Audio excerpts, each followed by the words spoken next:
At Busch Stadium in St. Louis. Many of you will be watching the Eastern leading Cubs and the Cardinals, second of their three-game series. The Cubs beat the Cardinals last night. And some of you will be focusing in on Atlanta Fulton County Stadium, where the Western leading Giants will play the Braves.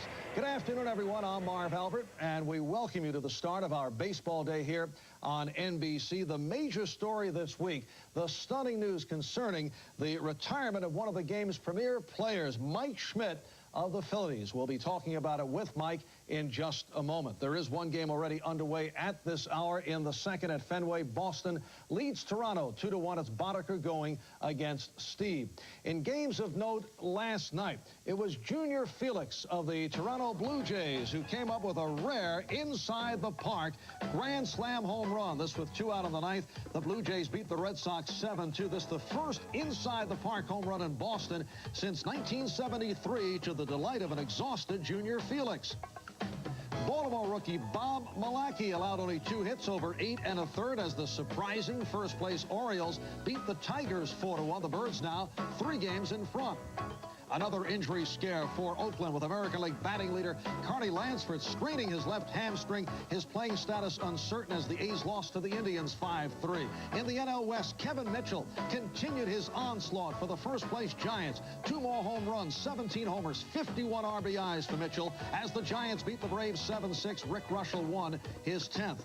Eric Davis became the first Cincinnati player to hit for the cycle in 30 years. He also knocked in 6 runs. The Reds over the Padres 9-4. Late dramatics for the Mets last night. Dave Magadan with this 2-run home run in the 11th, giving the Mets a 3-2 victory over the Pirates. The Mets back from a rugged trip to the West Coast. And Mark Langston with another strong outing for Montreal. 9 strikeouts in 8 innings, although not involved in the decision.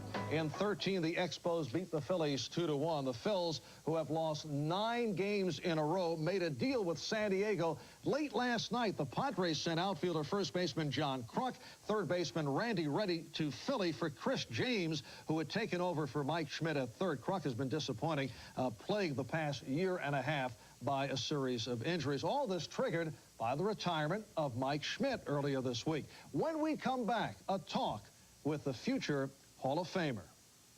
Swing a long drive. There it is. Number 500.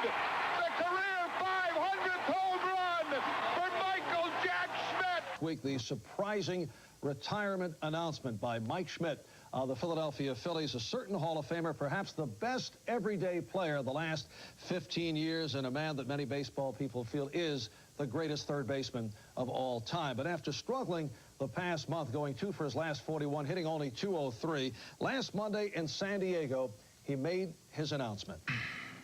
Some 18 years ago, I left Dayton, Ohio, with 2 very bad knees.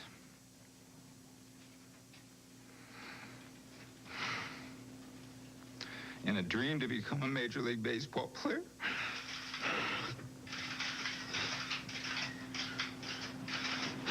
I thank God that the dream came true.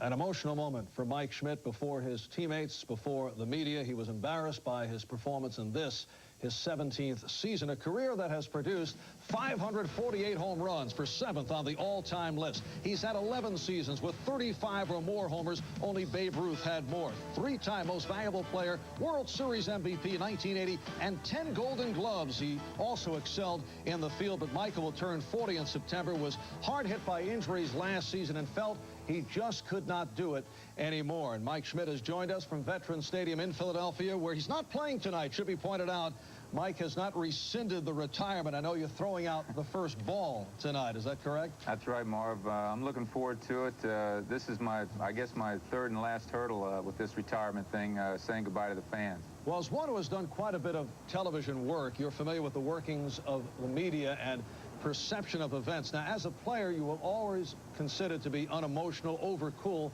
Now, ironically, with that tearful farewell seen everywhere, you'll be remembered for excessive emotion. What set off that emotion last Monday? Well, I've always said I only seem to cry at funerals, weddings, and now I know I cry at retirements. And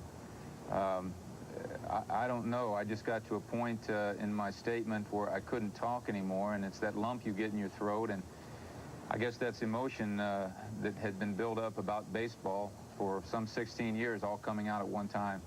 Mike, I'm told there was a moment when you began thinking seriously about quitting. It was May 24th against the LA Dodgers. A ball was hit by Mike Marshall that went right by you, was scored a double, but the telling point was you felt that it should have been an error. Well, Marv, you know, throughout the whole season, and maybe a little bit of last year, I had sensed a decline in my defensive game. And every now and then I would get a ball where I felt I should make the play, and I used to make the play all the time. And I don't know whether embarrassment's the right word, probably disappointment. And it makes you kind of think about your age and whether or not you are starting to lose it. And the minute you start thinking about losing it and having to fight that feeling of losing it, I think that's the beginning of the end for everyone. And some people don't realize it, but I did. Mike, there was a time that you went through a torrid love-hate relationship with the fans of Philadelphia. Despite all your achievements, you heard the boos, you did lash back from time to time. Now, this week's Philadelphia Daily News brought back a strong statement of yours from some 4 years ago. You said, "I guarantee over my career I would have accomplished more without the periods when I tried so hard to do it for these people. Not because I cared so much, it was more, I'll show them, I'll show these people." As you look back now, were you overly sensitive, perhaps? Oh, no question. You know, that's just me. A lot of times I couldn't understand why they wanted so much from me on a daily basis. I was unable to give it to them, and hadn't I had that desire to show them all the time, I probably would have been a much more relaxed player and maybe accomplished more. But now that it's over and I look back, I don't see how I could have done much better. I think the demands of the Philadelphia fans, day in and day out, in addition to my own desire to, you know, to excel, helped to push me to the level that I am now, or at least the level that I was the other day when I retired. And I can't tell you how much warmth and feelings and love and just what a great experience this last 3 or 4 days have been in Philadelphia. Mike, 10 seconds or less. If you were with a contending team or if the Phillies were a better ball club, would you be playing now? Possibility. That's a hypothetical. I just didn't think that they could carry a player that was on the decline like I was right now. They needed to get the Jordans and the James in the lineups and move on to a new era. All right, Mike, congratulations on what has been a truly remarkable career, and we appreciate your coming out to the ballpark for us a bit on the early side. All right, Marv, I'll be watching you every Saturday now. And that's a promo. We'll take it. Okay. Mike Schmidt of the Philadelphia Phillies will be back in a moment. Because of the news developments out of China, many of you will be seeing the Cubs and the Cardinals. Some of you will be watching the Giants and the Braves. I'm Marv Albert in New York. We'll be going to the ballpark shortly, but first, back to Maria Shriver with yet another news update. Big Sur Waterbeds has one very important... Webster had a word for it, as he usually does, and the word rival. One of two or more striving to reach or obtain something that only one can possess. That sums up the sulfuric bubbling between the Brooklyn Dodgers and the New York Giants, and the immortality of Bobby Thompson's home run. Transplanted, it still flourishes between San Francisco and Los Angeles. New Englanders against the world, especially against the lordly pinstripes worn by the New York Yankees.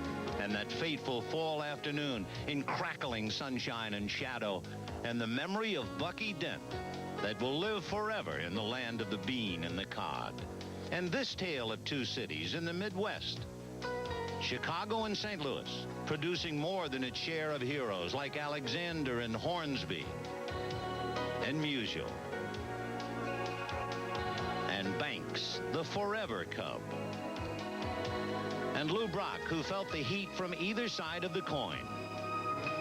And Bruce Sutter, who saw what it was like in this bitter rivalry as the Cy Young winner and as a Cardinal striving to the World's Championship. And that fateful afternoon as a Cardinal against the Cubs in the quintessential game in 1984, when the Cubs, riding on the swings of Ryne Sandberg, won the East. And how sweet it was for the Cubs to do it against, of all people, the Cardinals. And the rivalry continues to this day. And it's our day, the Cubs and the Cardinals, on the NBC Game of the Week.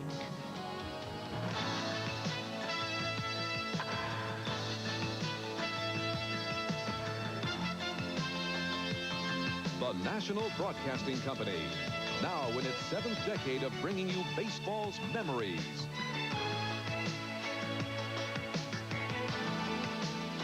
Baseball's milestones.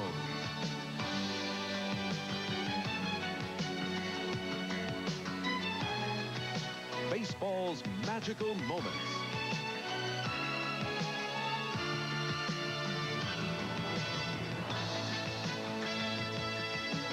And baseball's miracles.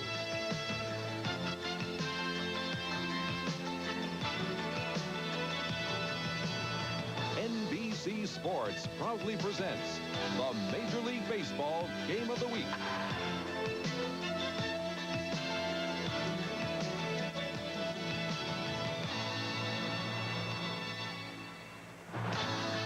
Everybody, I'm Vin Scully, along with Tom Seaver. Welcome to Busch Stadium in St. Louis. In this year of the big surprise, the surprise is certainly centered here, called the Chicago Cubs. The Cubs have been like a ride in Disneyland. They won 7 straight. They lost 8 out of 9. Then they won 8 out of 11, only to lose 5 in a row. And coming into today's game, they've won 12 out of 15. The Cubs atop the heap in the National League East. The St. Louis Cardinals trail them by 5. How in the world is Chicago doing it, especially without Andre Dawson? Don Zimmer maybe is a magician. We'll find out and go to Tom. Thank you, Vinny. Don Zimmer, the manager of the Chicago Cubs. We saw you a couple of weeks ago, and you had just lost all of your outfield.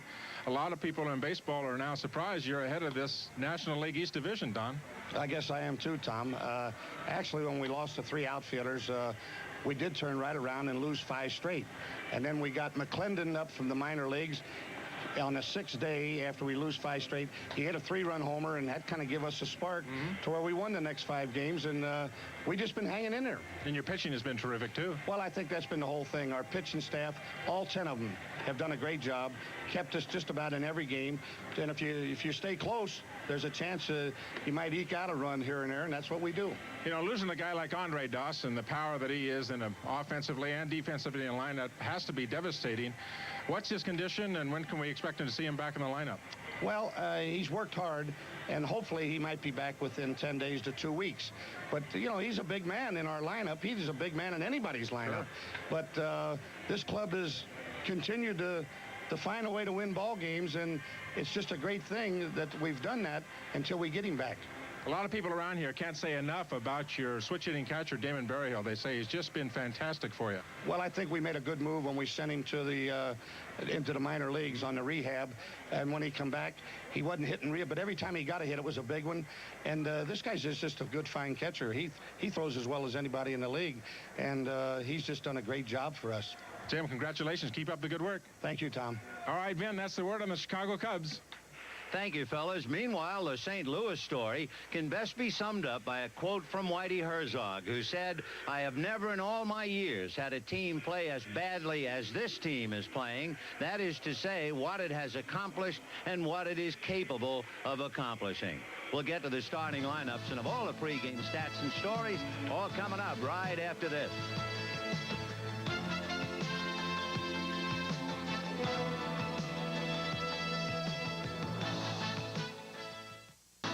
The Game of the Week is brought to you by Mitsubishi, bringing you the new Eclipse Sports Coupe. See it at your Mitsubishi dealer.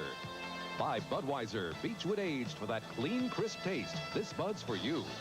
By AT&T, the right choice. And by Die Hard, America's most trusted replacement battery. Die Hard, with more power when you need it most. And now, here's today's Die Hard starting lineup. For the visiting Chicago Cubs atop the heap in the East, Doug DeCenzo in center field and Mitch Webster in left, Ryne Sandberg at second base, and Mark Grace at first. Damon Berryhill will go behind the plate. Dwight Smith in right field. Curtis Wilkerson at third base. Sean Dunston, the shortstop. Mike Bielicki, the pitcher.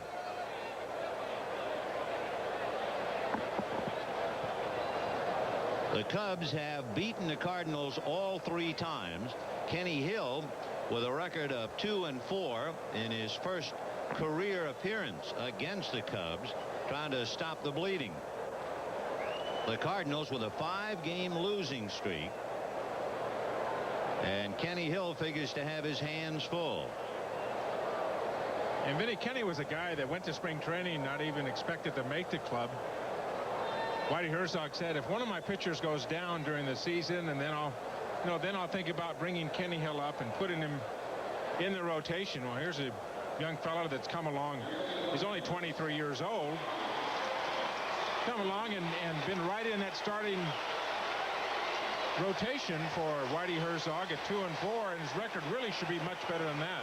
7 out of his 9 starts, he's gone at least 7 innings. We saw him earlier this year on an NBC game against the Dodgers. He pitched very well. He's a good athlete. He swings the bat very well. He feels his position very well. And talking to Mike Rourke, the pitching coach for the St. Louis Cardinals, he's learning every time he goes out there, and he's learning from his mistakes. He'll still make those youthful mistakes, but he is learning. He is also learning about what happens when you are pitching well for a ball club that is scratching, trying to get runs.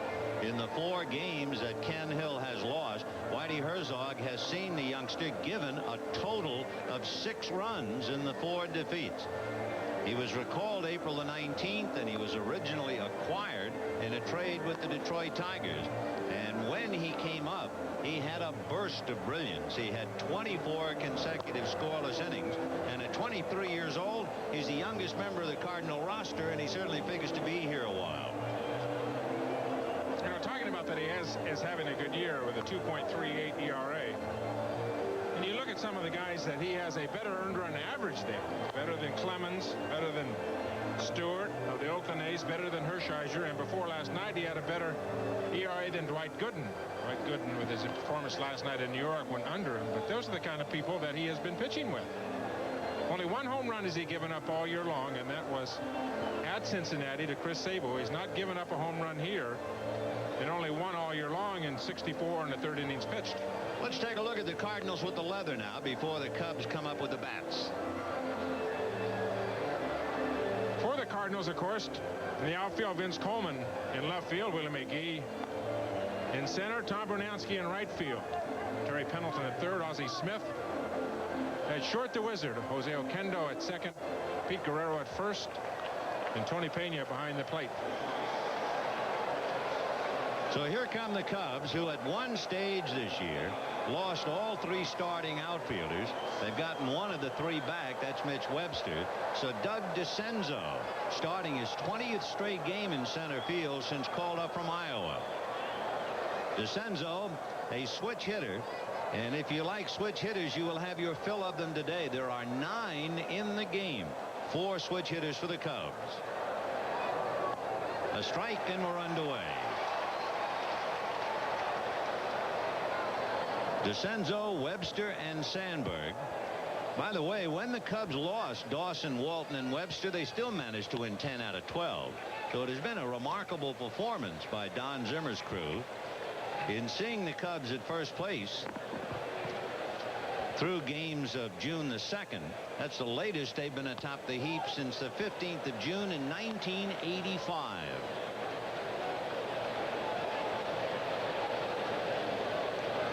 DeCenzo as a leadoff man, not bringing any muscle to the plate. He has 1 extra base hit, a double, and he lifts 1 to Vince Coleman in left field.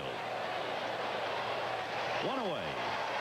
Talking to Zimmer yesterday, Vinny, about Andre Dawson. Dawson is not running yet. I saw him throwing against the outfield wall yesterday in left field. He gave his arm a workout like a pitcher coming off a sore arm. He was out there throwing against the wall in left field, but he is hitting off of a tee and is expected to take some live batting practice pretty soon. But he was down in the cage hitting off the tee, getting the muscles back in order. He's walking. It doesn't look like he's had an operation. Everything seems to be healthy. And actually, they operated on the healthy knee, the best of the 2 knees that he does have. Mitch Webster, and the count 1 ball and no strikes. Ball 2, 2-0. Webster running very well this year. He's 7 out of 8 in stolen bases. Direct contrast to last year when he stole only 1 out of 6. A little late on that pitch, and the count 2-1. Webster puts a little heat on the infield. They have to bring up the corners, Pendleton and Guerrero. He's always a threat to bunt. He has 3 bunt singles and a half a dozen infield hits this year. 3-1 the count to Mitch Webster. This Cardinal defense, Vinny, is one that led the National League fielding the last 5 years, and they are in actually second place with just a percentage point behind the Phils and the Giants. Their fielding percentage as a team is .981. The Phils and the Giants are fielding at a .983. So one thing that they're doing well this year is fielding again. 3-2 the count of Mitch Webster. Ground ball to the left side to Ozzie Smith. That's a graveyard for the hitters. 2 down.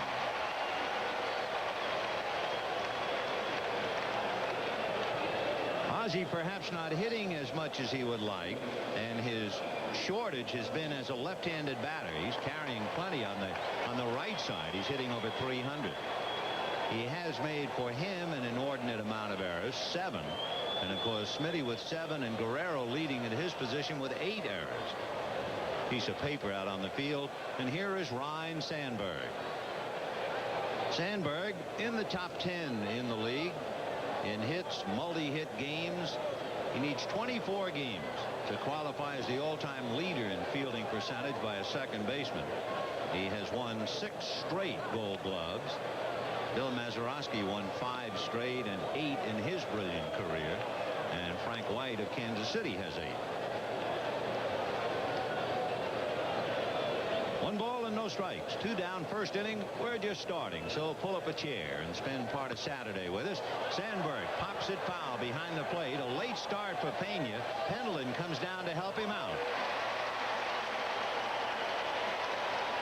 So the Cubs go quietly in the first inning. At the end of half an inning, Chicago nothing. St. Louis coming up. The Cardinals will have Vince Coleman in left, Willie McGee in center, Ozzie Smith at short, Pete Guerrero at first, Terry Pendleton at third, Tom Brunansky in right, Jose Aquindo at second, Tony Pena behind the plate, Ken Hill on the mound, and trying to stop that lineup, Mike Bielecki. He is 4-2. No record this year against the Cardinals. Beat them once last year, and he has a shutout against San Diego. And look at that earned run average, 1.6. It'll be fun to watch him work when he's second best earned run average in the league. Never seen him throw before. Talking to the Rick Sutcliffe and some of the other Cubs, he has a good fastball, 2 kinds of fastballs, a split finger and a slider, and it's come a long way.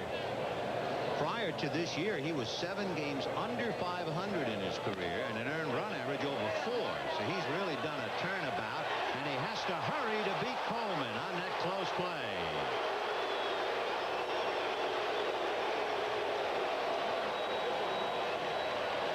So Vince Coleman nipped at first base. Take another look. That's a tough one. Coleman is a guy that has 34 infield hits last year, and that is just about as close as you're going to get. He's on a pace this year for getting 50 infield hits, and yes, it beat him. The one thing he did was hitting the inside of the bag. If Bielecki had made a mistake and tried to step on the bag itself, we would have had cross legs and perhaps an injury. But he hit the inside, gave the runner the top of the bag, and just did beat him. Willie McGee at the plate. McGee 9th all-time Cardinal history with triples, but as he stands at the plate right now, he is struggling. McGee hitting only .221, so it ain't funny, and hitting .211 from this side of the plate. Milt Thompson came out of the lineup hitting .298, and immediately now there are people saying, wait a minute, they played better with Milt Thompson. Maybe McGee is trade bait, and he is. You heard his name bannered around a lot of places. A lot of places. 1 ball and 2 strikes. Change hit down the left field line, and a rabbit is loose. Chasing it is Mitch Webster, and McGee into second with a double. He got a high changeup and drove a nail through it.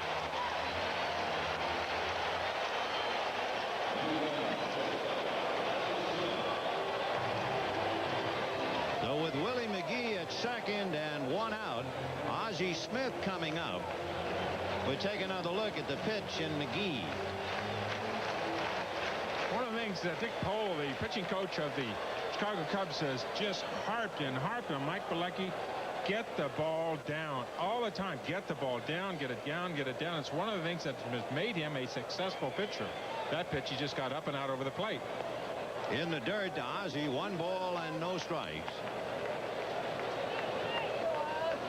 Ozzie Smith with that average, but what a tremendous difference of 70 points when he switches. He's a 300 hitter from the other side of the plate.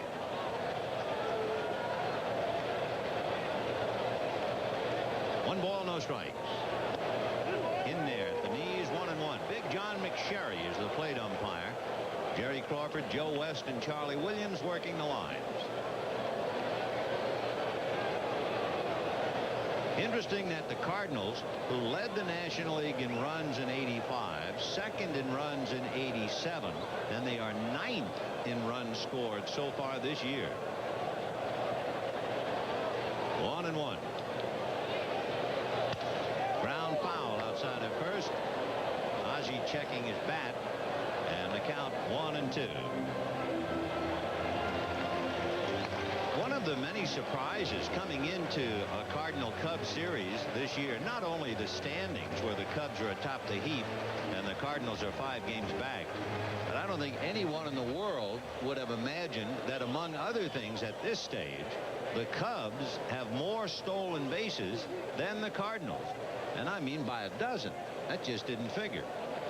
Cardinals, of course, last year stole 234 bases, almost twice as many as the Cubs. The Cubs had 120.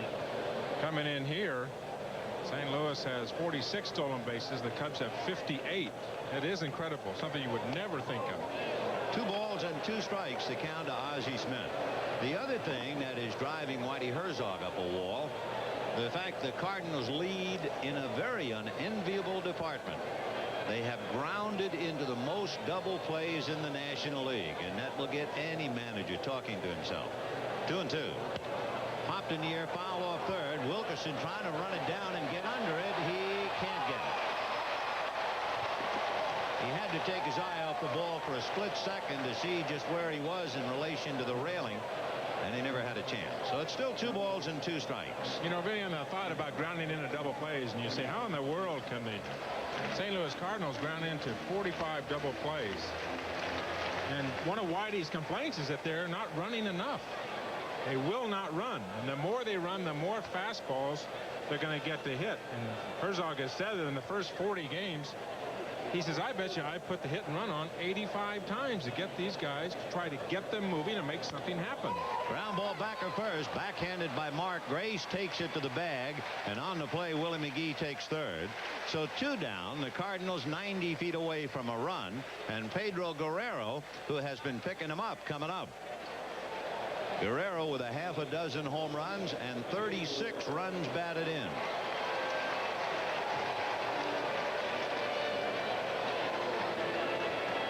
Guerrero, a solid hitter, and has been a solid hitter for several years. It's not as if he's just having a hot year. Over the last 10 years, his batting average is .307. That would rank him 3rd among all active players. So he can hit. What's he doing against the Cubs? He is providing a sizable threat, because with men in scoring position, he's hitting just under .380. He lives to hit. However, he's struggling with the glove, so that they have nicknamed him here in St. Louis, Oh Guerrero. He's committed 8 errors at first, but he'll make them cheer with that bat. 1 ball, 1 strike. Mike Balecki will be 30 years old in July, from Baltimore, another surprising city. He was acquired by the Cubs from Pittsburgh and has proven to be quite a find. So Guerrero trying to pick up McGee from 3rd. 2 out, 1st inning, no score. The Cubs and Cardinals are at it again. 2-1. This is a big ballpark, Vinny. Very few home runs, and Guerrero, who has 6 home runs, only 1 of them here at Busch Stadium. Another thing that Whitey was complaining about, that this is not a good home run park for Pete Guerrero. The team has only 20 home runs. They're right at the bottom. Off speed, fouled away, off to the right, out of play. When you start talking about home runs in Busch Stadium, that gives you an idea just how tough it is. The easiest ballpark in the majors since 1984, the place where the balls have been jumping out, Tiger Stadium and San Diego Stadium. And that surprised you because I'm sure a lot of folks thought Wrigley Field. 2-2 the count to Pete Guerrero.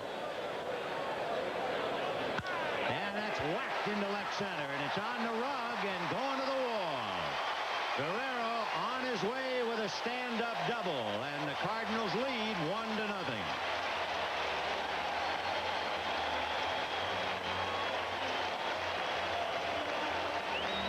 Boy, can he hit. He can hit, even with 2 strikes. A good hitter. Mark of a good hitter is getting a mistake and hitting it hard, not putting it back on the screen or not hitting it in foul territory. One of the things you want Bilecki to do, at least Dick Pole, his pitching coach, is get the ball down, and there's a pitch right about waist high. Aren't you a little surprised that they would pitch to him, really? I mean, throw him a strike? Not at all with a switch hitter on deck. I think it necessarily first up the top part of the game, Vinny, here in the first inning, go after him, go get him. This isn't the 7th, 8th, or 9th inning. Indeed, Guerrero may be the guy that you don't let beat you in the first 3 innings, but don't give a club an opportunity to have a big inning. Go right after him, especially with a couple of outs. So they pitched to him and they got a run. That's what he did. He just made a mistake, and Pete made him pay for it. In there, and the count 1 ball and 1 strike. Pendleton is struggling, hitting only .236. Terry has had his share of physical problems. Third on the club, however, with 21 runs batted in. 1-0 St. Louis in the first inning. They're trying to beat the Cubs for the first time this year. Here's a high change. You know, according to the schedule, after this series today and tomorrow, the Cubs go home. They have an 8-game homestand, beginning with the New York Mets. And the Cubs are in a stretch. They will play 14 straight against the Mets and Cardinals. So at the end of those 14, we'll have a much better idea about the credentials of the '89 Cubs. That's hit in the air and down in the corner, and Webster going back to the track, watching it go. Gone. Home run.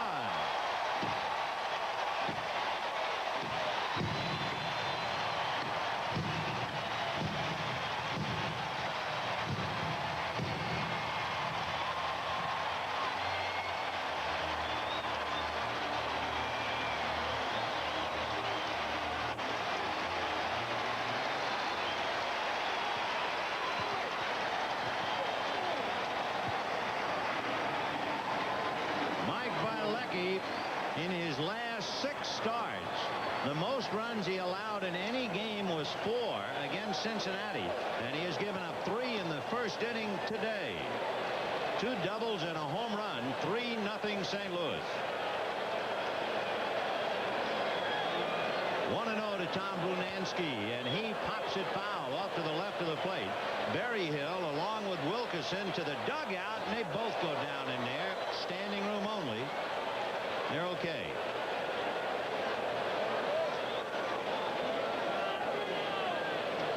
We talked about it before, Benny. The problem where Bilecki will get in trouble is up in the strike zone, and you can see Guerrero's pitch was just about waist high. That pitch to Pendleton, just about waist high.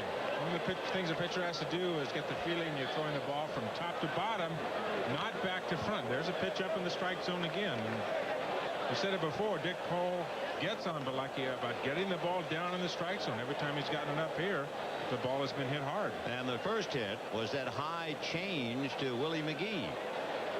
And it is 3-0 Cardinals in the first inning. 2 balls and 2 strikes. No swings, as Jerry Crawford umpiring at first. Brunansky, one of 5 players with 20 home runs each in the last 7 years. So he always commands respect, although he's hitting only .224. Popped it up on the right side. Sandberg and Grace, it'll be the Gold Glove. 3 runs, 3 hits, 2 doubles, and the home run. And the Cardinals lead the Cubs 3-0. see why as he hit the first pitch into right field for a base hit. And that'll bring up the switch hitting catcher, Damon Berryhill. To see a switch hitting catcher playing in St. Louis, you have to think of Teddy Simmons. And Berryhill doing a great job, hitting .293. Ball one. The Cubs would not appear to have too much firepower when you realize the top home run hitter in the lineup has 4, Ryne Sandberg. Andre Dawson was leading the club. He's been out for over 3 weeks, and he's still leading the club in home runs with 5. 1-0. And that's hit in the air to left field. Coleman started back, now corrects. 1 away. You know, if you're in a Cub fan, there's Andre Dawson in the Chicago dugout. If you're a Cub fan or follow the Cubs, the club that they have, the lineup they have today, compared to last year about this time, there's only 2 players in the lineup because of injuries, or like in Andre Dawson's case, or because of a lineup change from Don Zimmer, that were in the lineup last year at this time. Sandberg and Dunston. Everybody else, new faces, lots of kids. Mitch Webster in a trade. The Senzone Smith coming up from the minor leagues. Grace didn't get into the lineup until about the middle of the season, first third of the season last year. It's a different look Chicago Cub team. It is a club a little lighter in the wallet as well when you realize the money that was saved in recent deals. They've saved about $5 million with players leaving since 1986. Hit to left and deep. Coleman will flag it and drop it. And there are runners at first and second. Vince Coleman was not sure as that ball took off on him. Appeared to backhand it and drop it, and he will draw an error. You know, he misjudged the ball that Berryhill hit. It was high enough for him to get under it. With the great speed that he has, he catches up to this ball hit by Smith. But sometimes running on that AstroTurf, because it's such a hard surface, if you don't stay on your toes and land on your heels, all of a sudden that ball will be bouncing around like popcorn in front of your eyes. Coleman picks up his 3rd error of the year. So now Curtis Wilkerson represents the tying run with 2 on and 1 out in the second inning. Cardinals 3, Cubs nothing. Wilkerson, yet another switch hitter, the 4th in the Cub lineup, hitting .237. He has hit better from this side of the plate, almost .270. No balls, 1 strike. Fastball sailed, 1-1 the count to Curtis Wilkerson, playing over Vance Law today.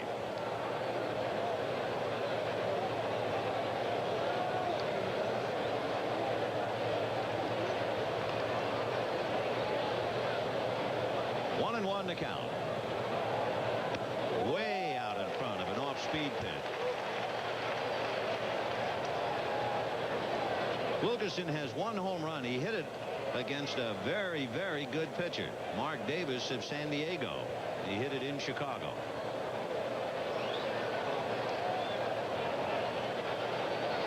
(3-0) in favor of St. Louis. Top of the second inning, 2 on, 1 out. In the dirt, 2-2. You know, the thing about Hill and 2 of his wins, the 2 wins that he has, I think he won 12-0 and then a 5-3 game. He got 17 runs in those 2 starts. In his 7 other starts, the Cardinals have given him 12 runs in 7 games. So his ERA is more indicative of how he has pitched rather than his 2-4 1-loss record. 2 balls and 2 strikes to Curtis Wilkerson. And he was way out in front of that one. So Wilkerson, over-eager, over-anxious, pays the bill. And the batter now will be Sean Dunston. Dunston, a little bit of a changed hitter, at least he's trying to be. He has 17 walks this year. He has walked almost as many times as he struck out. Last year, it was somewhat shocking with 16 walks and over 100 strikeouts.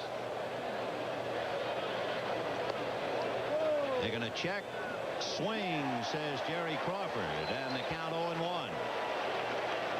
The dreaded half swing. You know, he had 16 base on balls last year. Like you say, 8 of them were intentional. So he walked 8 times, 575 bats on this. It's almost impossible to do. 0-1 the count. Fastball chopped foul outside of third. The old expression about he's a Bible hitter, thou shalt not pass. Anything in the neighborhood, Sean's going to give it a rip. It was fun on the bench in the Chicago dugout before the game, talking about the players in the 70s. Did they have any players like Wade Boggs? Did they have any players that hit 360? Did they have any good offensive players? He wants to know, are they better then than they are today? Anybody? I said, what about Rod Carew, Joe Morgan, Pete Rose? Yeah, well. He kept asking and talking and who and what and when and where. He's very interested in the older players. 1 ball and 2 strikes to Sean Dunston. He had more than 1 hit in a game for the first time on the 22nd of May, more than 1 RBI in a game on the 23rd. And Zimmer feels that maybe he's starting to come around, but that 185 average doesn't get it.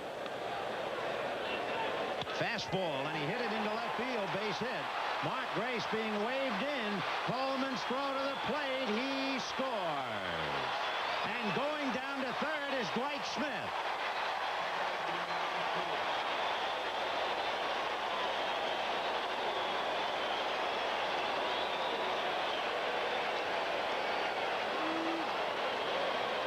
Sean Dunston rides a fastball into left field for a base hit and a run batted in. When the throw got away from Tony Pena, Dwight Smith, who had reached on the base hit, took the extra base. Coleman had 14 assists last year. He has no assists so far this year. You wonder when he is going to get his first assist, but good aggressive base running by the Cubs, and that certainly comes from Don Zimmer. An error charge to Tony Pena for letting the throw get away. And here's Mike Bilecki. Ball 1. Bilecki has 1 hit this year, and he has struck out half the time. That makes him sound very much like a pitcher. 50% strikeout. You don't want to pitch around this guy. Is that what you're trying to tell me? Yeah, you don't pitch around. 1-0. And fisted right to Guerrero. He was jammed, and that's it. 1 run, 2 hits, an error, 2 left, and at the end of an inning and a half, Cardinals 3, Cubs 1. In the second inning, 3-1 in favor of St. Louis. Jose Aquindo, Tony Pena, and then Ken Hill. Ground ball to the right side to Sandberg. 1 pitch and 1 away. We have a moment, you know, earlier we alluded to the fact that the Cubs sent some players away, and it certainly saved about $5 million. But it was not just an effort to save money, because when you look at the list, you realize a lot of those players, like Ron Cey and Leon Durham, are no longer playing. Jody Davis and Keith Moreland coming to the end of their careers. Big Lee Smith still flourishing in Boston. But the Cubs, what it really means, an infusion of young talent. And there they are atop the heap in the National League East. Haven't been up there this late since 1985. Tony Pena committing his first error of the year on a tough play, trying to handle a throw from the plate with a sliding runner. Strike. Pena hitting .245, 2 home runs, 9 RBIs. He has never hit as well as the Cardinals had hoped he would hit ever since he came over with the broken thumb. 1-1 to Tony.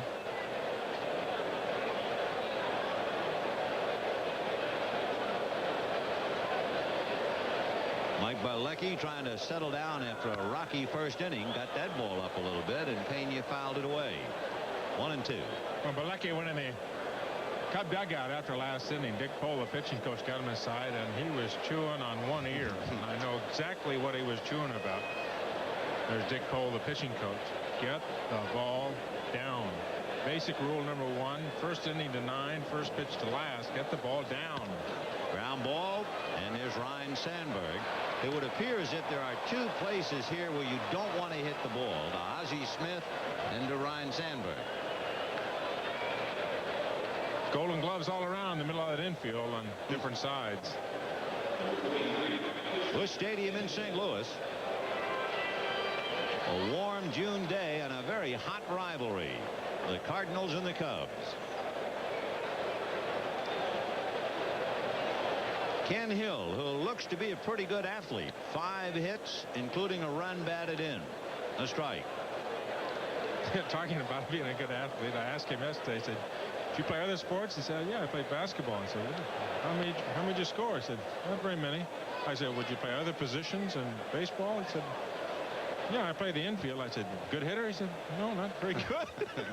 No. And it's just an understatement. He just very shy, very introverted, and I told him that he was hitting 4th tomorrow because the club wasn't scoring many runs, and I got a big smile out of that one. You know, Bilecki just took a little off that last pitch to him, and that brings up a point. Here's a 1-2 pitch to Ken Hill, and he chased it. I was wondering about changing up unless he's a good hitter. You don't usually change up on pitchers. No, not very often. That would be a rarity. 3-1 Cardinals at the end of 2, and we'll be right back after these messages. The Game of the Week is brought to you by your Toyota dealer. Whatever car or truck you choose, you'll love the quality. Who could ask for anything more? By Norelco Lift and Cut Shavers. We made clothes comfortable. And by First Brands Corporation, makers of new Simonized non-abrasive car wax. Kids in the ballpark like flowers in the field. You can't go by without looking at them. Isn't that great? Large crowd here at Busch Stadium in St. Louis. 3rd inning. Cardinals 3, Cubs 1. Doug DeCenzo, Mitch Webster, and Ryan Sandberg. And there's a strike. 0-1. Amazing thing about this rivalry, there's almost as many blue shirts and caps here today, Vinny, as there are red. A lot of Cub fans here for the weekend. Off-speed pitch fouled away 0-2. Talking about color, Harry Carey, who worked here for St. Louis for so many years and is the voice of the Chicago Cubs. Harry, there he is, was inducted into the St. Louis Media Hall of Fame today. Later on, it'll be the real thing at Cooperstown. But did we have a chance to chew on Harry? Wait a minute, wait. What do you mean we? Well, me. I got all of... Do you see the shirt he's wearing? Now, you jumped him like a 3-2 hanging curveball. It's a Channel 9 Chicago shirt, and he swears to me, number one, he has them in all colors. He also swore on a Bible that he had run out of clean shirts, so he wore a cardinal red shirt today here at Busch Stadium. Are you buying that excuse? Got some swampland in Florida. Yes, sir. 1 out, and Mitch Webster at the plate.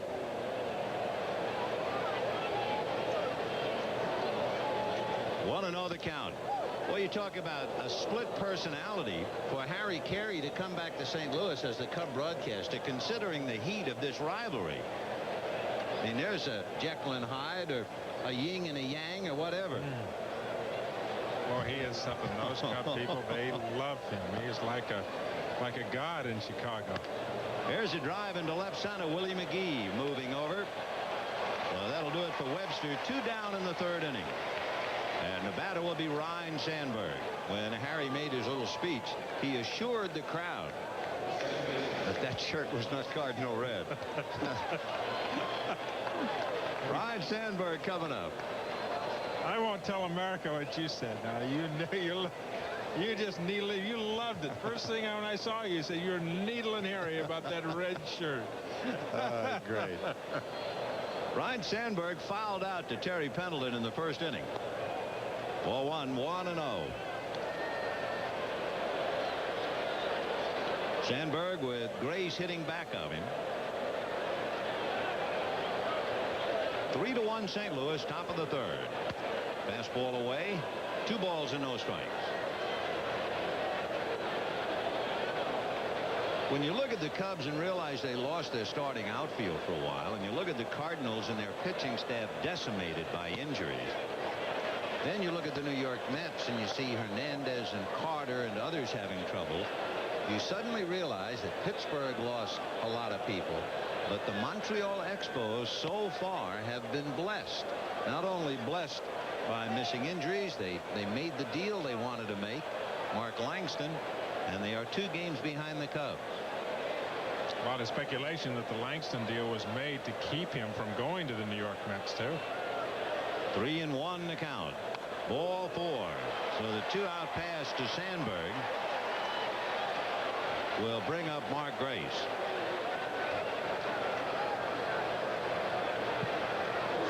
To show you the losses, among other things, the Mets, their captains, Hernandez and Carter, the Cardinal pitching staff, people like Cox and Matthews, Worrell's on the DL, McGrain has had a sore elbow, the Cub 3 outfielders, and of course for the Pirates, among others, Sid Breen, catcher Mike LaValliere, Andy Van Slyke, Jim Gott coming out of the pen, and Montreal so far so good. There goes Sandberg. What a jump.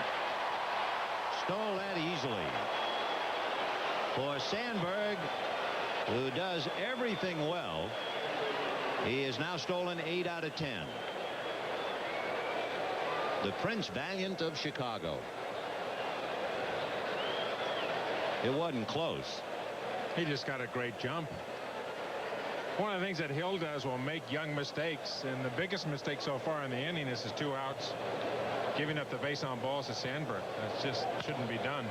Foul ball. If we still have that on the disc, I'd like to see the slide again. I was a little surprised. Sandberg went in on his left side. You would expect on a throw coming from the catcher, he'd go on his right side and try to hook and get away. But he actually came to the inside of the bag. But he had such a good jump, there was no chance for the shortstop, Ozzie Smith, to get him. 1-1. You don't see the art of sliding much anymore. Now watch this. See, he's on his left side, so he's coming right into the tag, where in the old days he'd be with a big hook fadeaway towards right, and it would be twice as tough to get him. Well, I think the theory there is take the lead leg straight to the bag. Get the leg to the bag as quickly as you possibly can. They do that by going straight into the bag. So one of the things Gil Hodges talked about, one of the old Brooklyn Dodger theories, is that when you slide into the bag, you go straight into it and don't lay the leg back and do the hook slide and the fade out slide, where it takes the leg longer to get to the bag. You want to take that leg straight in. After it gets to the bag, then you can take the body away. 3-1 the count. Mark Grace trying to pick up Ryne Sandberg. And that's away. Ball 4. So Ken Hill pitching very carefully to the numbers 3 and 4 hitters, and he has walked them both. And that brings up the switch hitting catcher Damon Berryhill. Well, Whitey Herzog, he's leading 3-1 in the third, trying to snap a 5-game losing streak with his pitching coach Mike Rourke alongside of him. Mike with his eyes riveted on Ken Hill. On his young pitcher is exactly right. And one of the things he talked about yesterday is young mistakes, the mistakes that a young pitcher will make.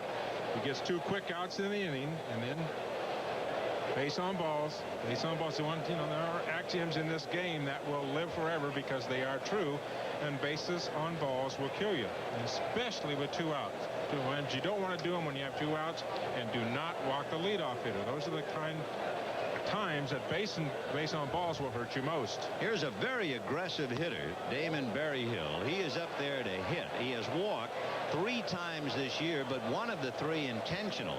So that means they have managed to walk him only twice. And Mike Rourke is going out there to say, wait a minute now. I can understand you finesse Sandberg. Then you got overly cautious with Grace. But now to go behind to Berryhill 1-0, we got to break this habit right now. Well, it's a 3-1 score up there. So listen, young man, go ahead. You have good stuff. You're pitching well. Go be aggressive. Throw strikes. Go get these hitters. One of the things you have to do as a pitcher, if you've noticed here watching where these pitches have been, they have been up and away to these 2 left-hand hitters. And that will come because the left side is opening too quickly. That left arm will be flying out. Then your body and your arm just can't get there, and the balls will be up and away to the left-hand hitters. Now, maybe Rourke saw that. Hill, a young pitcher, only 23, may not have the experience to sense it himself.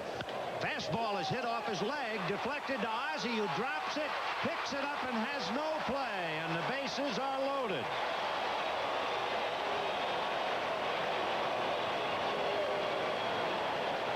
A base hit on Ken Hill's leg. Ozzie tried to short hop the deflection and couldn't do it. So Berryhill singles to fill him up. Off the right leg, and here comes Ozzie, but he couldn't handle it. That is certainly a play that you would expect Ozzie Smith to make. 7 errors so far this season, but the reason that Hill didn't get to the ball because the ball was hit to his non-glove side. It ended up on the right side of his body, and it was hit well by Berryhill. But that's a play I would certainly think that somewhere you would expect Ozzie Smith to make, either at second or the throw to first base. Ball 1 to Dwight Smith. That's where he thought he was able to bring it to the bag for the force. Now you think he's got a play on Berryhill, but he opted not to. So the base is loaded, and Dwight Smith, a pretty hot hitter. He's hitting 9 of his last 11, and they count 2 balls and no strikes. One of the interesting things about this game, and it shows you the rivalry and the nearness, Chicago's about 295 miles away. The crowd is roaring almost as if the home team is at the bat. Little fly ball into left center field, and it is going to fall. In comes Sandberg. In comes Grace. Here comes Berryhill.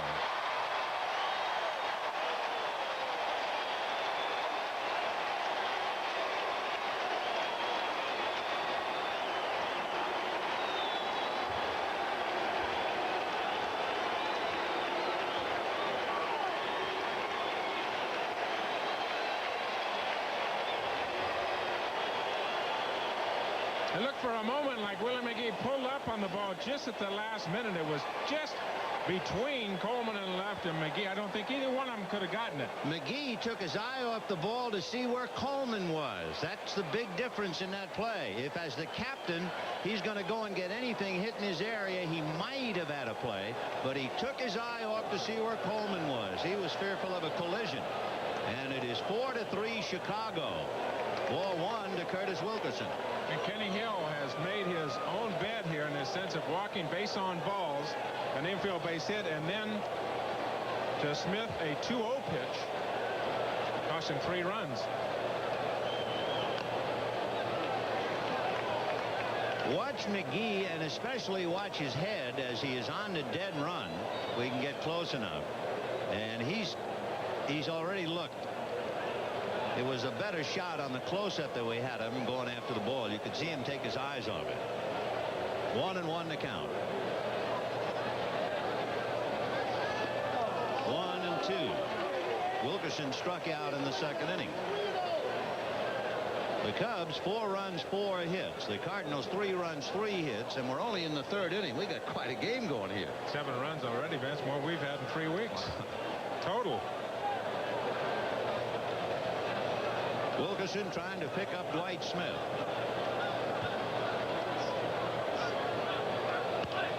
Roller to the right side. Jose Oquendo nipped him. Wilkerson running very well, especially hitting left-handed. He has the extra steps. But the Cubs score 3 and turn it around. And at the end of 2 1/2, the Cubs 4 and the Cardinals 3. I'm Maria Shriver, New York, with the latest developments from Beijing, China. As we have been reporting to you all day, the situation there is chaotic and it is violent. It is not yet dawn, something like 4 o'clock Sunday morning in Beijing. More than 100 people are dead. Hundreds more have been wounded. Most of the violence has occurred in and around Tiananmen Square. And to find out what it has been like to be in that square, to be amidst that violence, we want to go now to Arthur Kent, who has just come back. And we want to mention that we are unable to get live pictures out of Beijing at this moment, but we do have some slides that Arthur was able to take that can give us some indication of what that situation has been like. Arthur, the first picture we are looking at now is of an armed personnel carrier with students on top of it. What was that like? Well, when the students, as outgunned as they were, had an opportunity to lay their hands on any government machinery, they did seize it. They did put torch to it, and if they could get their hands on the soldiers inside, in view of the casualties that the students were taking by the army firing on them, I'm afraid that they acted rather brutally in some cases. I saw 1 policeman and 1 APC driver beaten to death. Now we are looking at a lot of smoke and fire, which seems to have been taken right in Tiananmen Square. Students confronting the troops. As you said, they are outmanned. How have they been able to confront the troops? Well, the troops took about 2 hours to fight their way 3 miles down the western boulevard, which approaches Tiananmen Square. The students would typically slow them down with a stone-throwing flurry, which did not last long in the face of direct gunfire. They would fall back block by block, set up a few burning buses, some rubbish, and so on. It slowed the army down. It didn't stop them. We are now looking at what looks like just a tremendous amount of fire, tremendous amount of smoke. We were being told all day long that many of the students, even though troops were coming into the square, just stayed there. Yes, that's right. I mean, you have to remark that the students were not prepared for a violent confrontation. You did not see them armed with Molotov cocktails, with pikes. Certainly some of them picked up sticks. They broke bricks, made stones, projectiles. But I think all of us in the street, those of us who were observing, and the students who had taken part in the demonstration these past weeks, could not believe that an army in this day and age would be used against the civil population in such a brutal and Arthur, we now see a picture of looks like a student being held upside down, being carried out by people from Tiananmen Square. What happened to him? As the students fell back from each successive assault by the army, they would try to resist. Those who resisted too long came under fire, first over their heads. If they stayed too long, the soldiers would take aim with their assault rifles. This boy was hit in the head and died on the spot. And finally, we have a picture of a tank, a 339 APC tank that seems to be on fire and seems to be somewhere in the middle of the square. Well, his mistake was to approach on a side street and to turn into the main boulevard, approaching the Tiananmen Square before the main assault force had reached him. The students were still falling back. They surrounded the tank, blocked his escape, and burned it, killing, as I said, at least one member of the crew. Arthur Kent with the latest pictures. Thank you very much. He, as we told you, has spent the early hours of Sunday morning in Tiananmen Square, where most of the violence has occurred. You just saw the latest pictures. And we have some late reports that the lights have been turned off in Tiananmen Square. We will, of course, continue to keep you up to date on the situation in Beijing as it changes. For the moment, I'm Maria Shriver, NBC News, New York. The contrast is shocking. The darkness and the carnage of Beijing and the festive atmosphere here in Busch Stadium. It certainly puts the ball game in proper perspective. At the same time, for all of us, it gives us a respite from the horrors of the real world, at least for a little while. Boy, what a shock to go from those pictures and that commentary to ball one, strike one. This doesn't seem possible, does it? No. And things seemed as if they were beginning to cool off over there, and all of a sudden, boom, everything's erupting. We have 2 out in the 3rd inning. It is 4-3 Chicago. Vince Coleman flied to left. Willie McGee grounded to Mark Grace. Ozzie Smith bounced a 2-out single to right. And Pete Guerrero is the batter in the count, 1 ball and no strikes. Guerrero doubled to left center in the 1st inning. We've already had 3 doubles and a home run in this game, and we're in the bottom of the 3rd. A strike. 1-1. Guerrero doubled in McGee, and then he rode home on Pendleton's home run. 1 ball, 1 strike.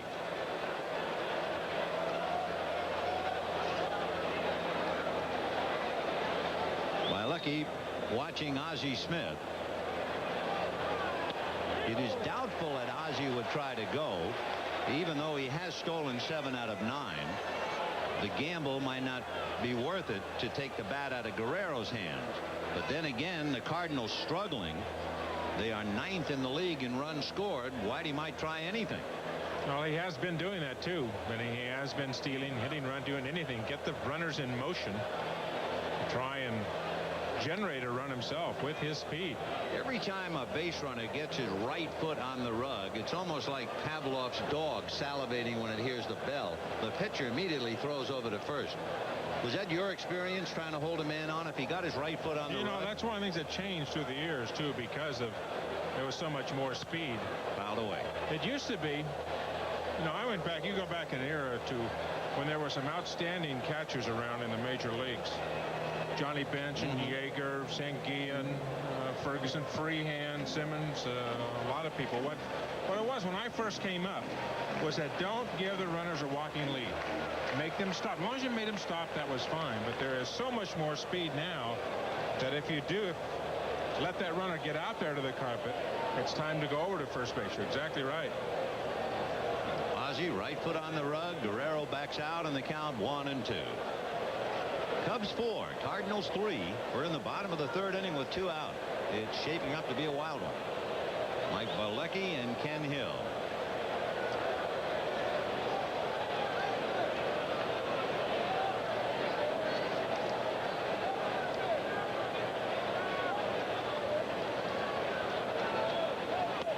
Foul tipped and held by Berryhill.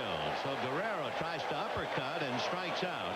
No runs, 1 hit, a man left, and at the end of 3, Cubs 4, Cardinals 3. The leaders in the National League West, the San Francisco Giants, leading Atlanta 2-0, bottom of the 4th, and an old refrain. The Giants had the league's leading hitter, Will Clark. He was on base. Kevin Mitchell hit his 18th home run. Now the Cardinals have 21 home runs. The Cubs have 21 home runs. And Kevin Mitchell all alone has 18. The Los Angeles Dodgers have 22. You know, an interesting thing about Kevin Mitchell, and we're going to see him in 2 weeks when we go to Candlestick Park on the game of the week. The way he thinks as a hitter. Drive into right center field. Brunansky and McGee, and Brunansky says he'll take care of him. He does. 1 down. The thing about Kevin Mitchell, he says he thinks backwards. In other words, most hitters go up there looking fastball, feeling they can adjust to the curveball, the slider, the splitter, whatever. Mitchell says he goes up looking breaking ball. And he got that philosophy from Willie Mays. That Mays said everybody thought I was a great fastball hitter, but I was always looking curveball. Mays is a great breaking ball hitter. Yeah. A great breaking ball hitter. So he's a pup out of Willie. The thing about it is that you have to have tremendous bat speed. And Mitchell, he's tremendously strong wrist and great bat speed. You can do that. Willie, toward the end of his career, did not have good bat speed. And could only hit the breaking ball. You could throw the ball by him inside. That day will come someday for Kevin Mitchell. But so far, no. He has such tremendous bat speed that he can sit on the breaking ball and the off-speed pitch and still hit the fastball. People talk about Kevin Mitchell and how he's improved. One reason that he has improved is a physical improvement that no one talks about. Pitches hit down the right line, foul. When Kevin Mitchell was in the minor leagues, he was beamed. And for many years, he never saw properly out of his left eye. And of course, being a right-hand hitter, that left eye is so important. That's the dominant eye, you're right. Now, with glasses and contacts and training, he sees better with the left eye, and now he's an explosive hitter. 2-2 the count. Coming in here, I would have bet we would see no home runs. I mean, these two ball clubs, I would bet we would see low-scoring runs, ball games, very few runs. 7 runs already just up through the 3 innings. Little nubber backhanded by Ken Hill. And we have 2 down. Let's get a sports update. We'll go to New York and visit with Marv Albert. All right, Vin, and on the subject of Kevin Mitchell, who hit the 2 home runs last night, today, this his 18th of the season with a man on to go along with 53 RBIs, major league highs. The first-place Giants lead the Braves 2-0 in the 4th inning. Back to Vin and Tom. 2 down in the 4th, and Doug DeCenzo, the batter. The center fielder has flied to left and struck out. 0 for 2. The Cubs leading 4-3, but the Cardinals led 3-0 at the end of 1 inning. Strike, 0-1. Off speed.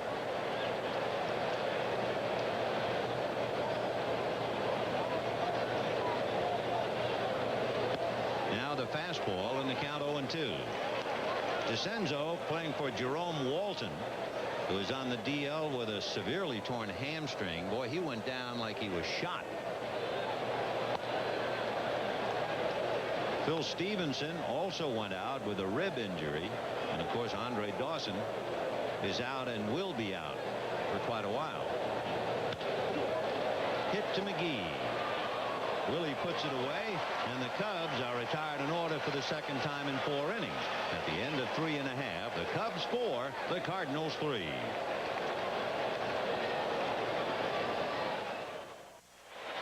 Bottom of the 4th inning, the Cardinals now trying to come back. Cubs 4, Cardinals 3. Terry Pendleton, Tom Brunansky, and Jose Oquendo. Pendleton went the other way and hit a 2-run home run in the 1st inning. Comes up empty with that one. 0-1 to count.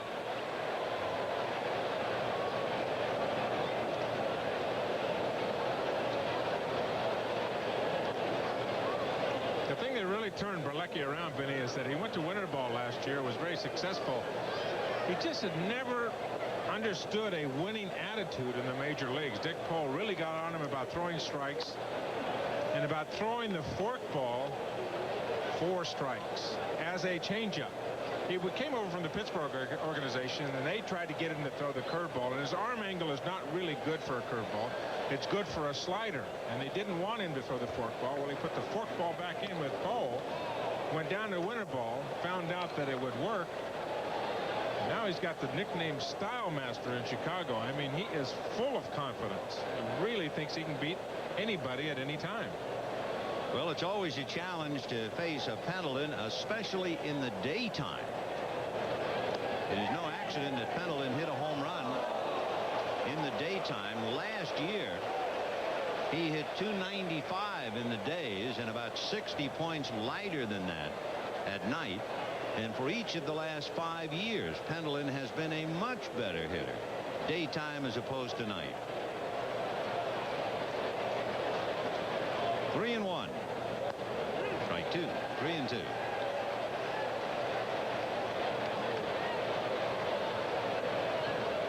Last year he did so much better as a right-handed batter. He's trying to balance it up a little bit. And so this year, wouldn't you know, he's hitting about 70 points higher left-handed, and he can't get started right-handed.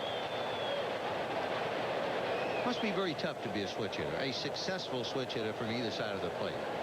It's just always they seem to have difference. Yeah. You know, like Eddie Murray is a different hitter left-handed, he is right-handed. Right. Mickey Mantle was. Different weaknesses, different strengths. I remember when Jim Gilliam first came to the Dodgers a long time ago, Rookie of the Year, a switch hitter, long before you saw so many switch hitters. Sure.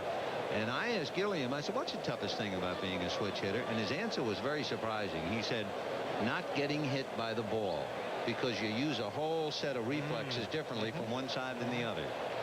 Never thought of that. 3-2 to Pendleton. I wonder if they use a different bat.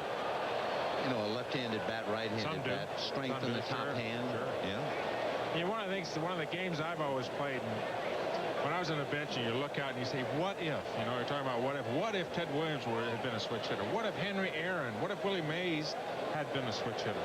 You know, watch these guys play. And go around, hit from the other side of the plate, and give Mays another step toward first base. A busted bat and a flare to left for a base hit. Well, if it was a left-handed bat, he'll need another one as Pendleton's bat disintegrates. But he singles to left, and he's 2 for 2. So the Cardinals had the tying run aboard with nobody out. Pendleton, as the bat shatters, is a threat to do some running. He has stolen 5 out of 6. Boy, that thing came apart in sections. It's okay if you get it out. The bad part is to make a pitch like that and make a bat disintegrate, but the guy ends up on first base. Look at that and thing. That's a deadly weapon. There have been players that have been hit with that thing, and that really caused you a lot of problems. 1 ball and no strikes. Yeah, I've seen several near disastrous injuries. Yeager got hit, didn't he, in the mouth? Yeager got it in the neck. And Larry Jackson, who once pitched here in St. Louis, pitching an exhibition game in Vero Beach, and Duke Snyder's bat broke like that, and it went right through his cheek. 1 ball and no strikes. Never had one. I never had a bat broken coming in. I had bats coming at me, but not let broken. Go by the hitter. It's like a helicopter blade coming. You don't know which to go left, right, or up or down, but terrifying. Tom Brunansky popped up in the first inning, 0 for 1. 1 ball and 1 strike to count. Brunansky second to Guerrero in RBIs. Pete with 36, and then he picked up another today to give him 37. And Brunansky has 27. Brunansky at the end of last year hit an 0 for 30 streak. And he had a long 0 for streak earlier this year. Now he's coming out of it a little. But he's still only hitting in the 220s.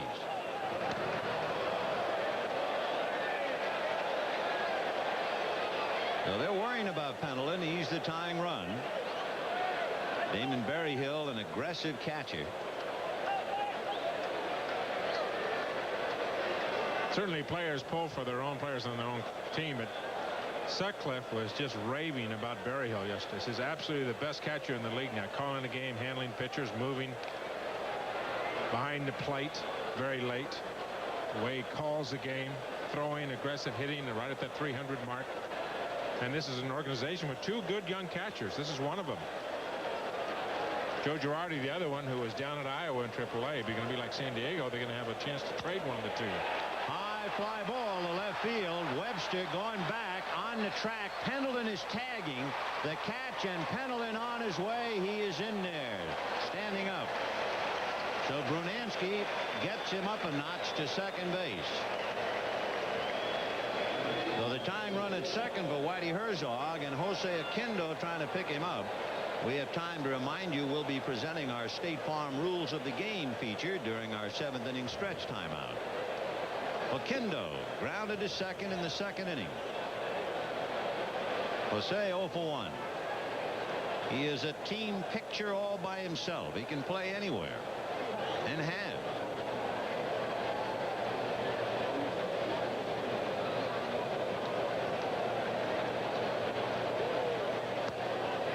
Oquendo last year started games at 7 different positions. He didn't start at either battery position, but he did play 1 game each. He pitched 4 innings and he caught an inning, so he can do it all. 1 ball and no strikes. Ball 2. So far this year, Oquendo has barely worked at all. He's only played second and short. Veritable off year, isn't it? The Mets question whether Oquendo would ever hit. He came up through their organization. Whitey Herzog has always loved Jose's glove. He's got a tremendous arm. He could be playing shortstop right now for virtually anybody in the major leagues. But the Mets question whether he would ever hit. Last year he hit 277. Ball 3. Well, he's a lifetime 260 hitter. That's great.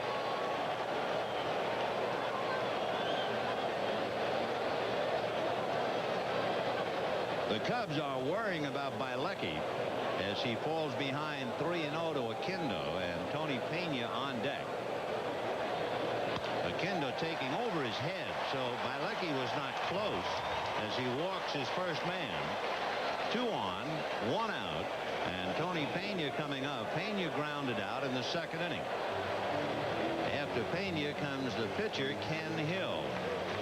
That's Steve Wilson, the left-hander, down in the Cub bullpen. And time now, Dick Pohl, who walks out to the mound almost like the leader of the Shore Patrol. I mean, you want to talk about a positive-looking pitching coach. He's either going out to instruct him or whip him. There will be a small discussion on the mound, that's for sure. Dick is certainly the boss when it comes to what happens out there. One of the things that young pitchers don't understand, it's very difficult for young pitchers to understand. He's getting a slice of raw meat right there. He is really chewing and getting something across. I know you were great, but did you ever get chewed out on the mound? I mean, chewed out. No, not really. No. Gil Hodges would come to the mound and say something, but very softly. I mean, he didn't have to speak very loudly, but he would. I don't ever recall really getting chewed out. Probably doesn't help a pitcher very much to go. I mean, he's in enough trouble, unless sometimes you think he's a sleepwalker. It's the personality, you know. I mean, each pitching coach must know the personality of the pitcher on the mound. You know, and there might be 9 other pitchers on this Cubs staff that Dick Poe could not talk to the way that he talked to Bilecki, but it might work for him. Well, we'll see. Tony Pena at the plate. 2 on, 1 out. 4-3 Cubs. First ball swinging. A fly ball to left field. And, of course, that brings up a question. As a pitcher, you have just walked a Kendo on 4 pitches. Are you saying I'm going to try and get ahead of the hitter and get it over the plate, and Kendo or Pena is saying he's going to try and throw me a fastball strike, I'm going to go after the first pitch? One of the points I wanted to make, Benny, there was that there are times when a pitcher will throw 4 balls like to an Kendo and not really understand why, from a mechanical standpoint, he's throwing the ball so far out of the strike zone. And that's where the pitching coach can come up and out there and help. I think Poe went out and said, listen, I want you to throw strikes. I want you to throw strikes inside. He is an old-time pitching coach in the sense that he is trying to establish with his pitching staff, let's pitch inside. Let's go inside.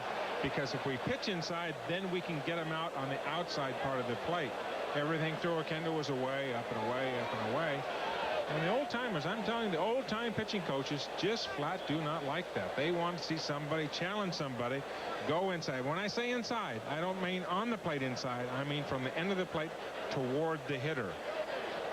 0-1 to count to Ken Hill. He struck out in the 2nd inning. Breaking ball is hit up in the air. Goes Dunston to take a base hit away from him. Sean Dunston up the ladder to save the tying run from scoring, and the Birds lead 2 out on the limb. At the end of 4, Cubs 4, Cardinals 3. We'll be right back. Let's take another look at that big play by Sean Dunston. He had to be fully extended. And remember, he taking a base hit away from the opposing pitcher.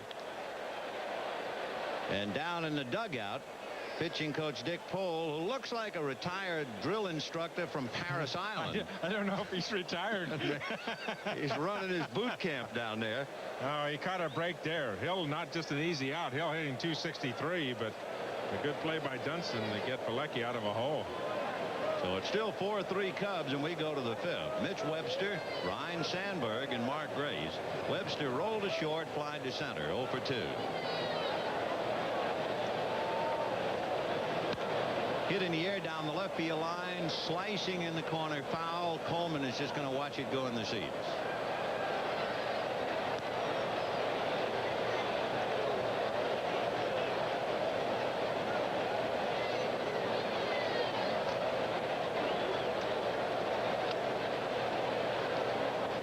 Cardinals scored 3 in the 1st inning. The Cubs came back with 1 in the 2nd and 3 in the 3rd.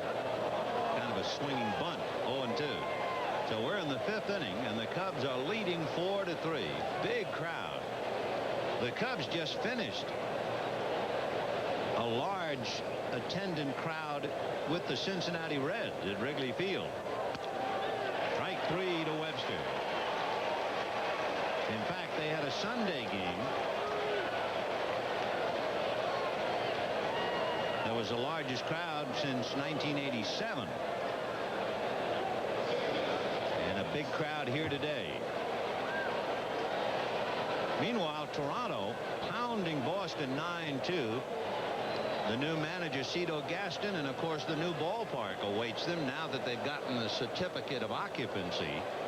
That was some story.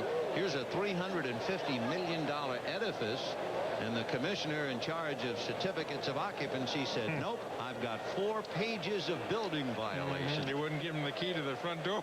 They couldn't get in. 1 hour later, they got the certificate, I understand. And when they open up that magnificent blue ballpark in Toronto, NBC will be there. 2-0 to Sandberg. And he hits one foul off third. And that will peel back into the crowd by a half a dozen rows. Sandberg fouled out and walked. That was the beginning of the troubles for Ken Hill in the 3rd inning. With 2 outs, Sandberg walked, Stoll second, Grace walked, and Berryhill slammed one off Hill's leg to load the bases, and Dwight Smith doubled in all three. Ground foul. 2-2. Talking to Mike Rourke about Mike Hill, or Kenny Hill, excuse me. You know, a 2-4 record. He's a young pitcher that has never won at any level on a big way. He was 9-9 at Arkansas last year, but never a winning record. And he said he would almost rather have Kenny Hill win a game 8-7 than pitch a good game and lose 2-1. He wants to get that winning attitude, almost learn what it takes to be a winner. And that is something that you have to learn on the major league level. 3-2 the count to Ryan Sandberg. 1 out in the 5th inning. Cubs leading the Cardinals 4-3. And the fastball popped up. It'll be Ozzie Smith, the shortstop. 2 down. I was wondering, in your very early days, was there a game where you felt you belonged in the big leagues? Was there a dramatic turning point where you won a game and you said to yourself, you know, I belong up here. I can pitch here. Well, I think a couple of times in my career in 1967, I went to Wrigley Field and played against the Chicago Cubs, had them shut out up into the bottom of the 9th inning, and my roommate Buddy Harrelson let a ball go between his legs. It tied the game at 1-1. He was in tears after the game. But the manager, Wes Westrom, left me in the ball game.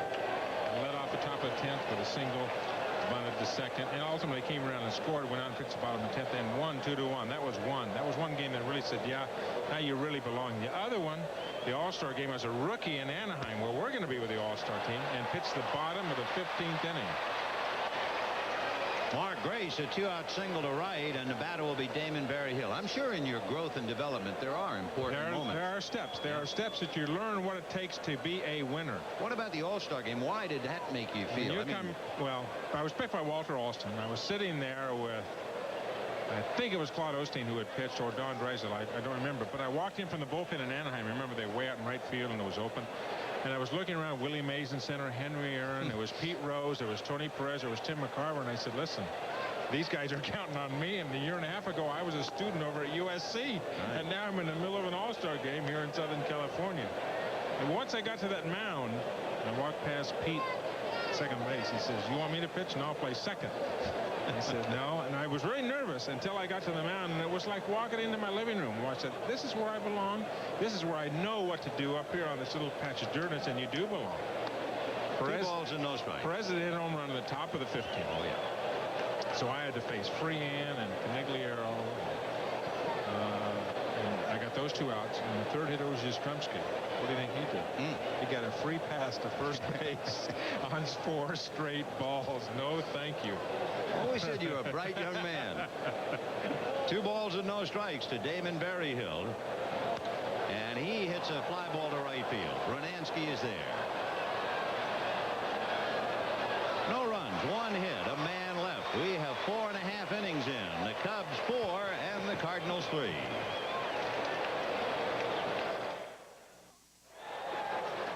Bottom of the 5th inning, Vince Coleman, Willie McGee, and Ozzie Smith. Good ball game with the Cubs leading the Cardinals 4-3 after the Cardinals got out in front 3-0. Coleman grounded to first, flied to left, 0 for 2.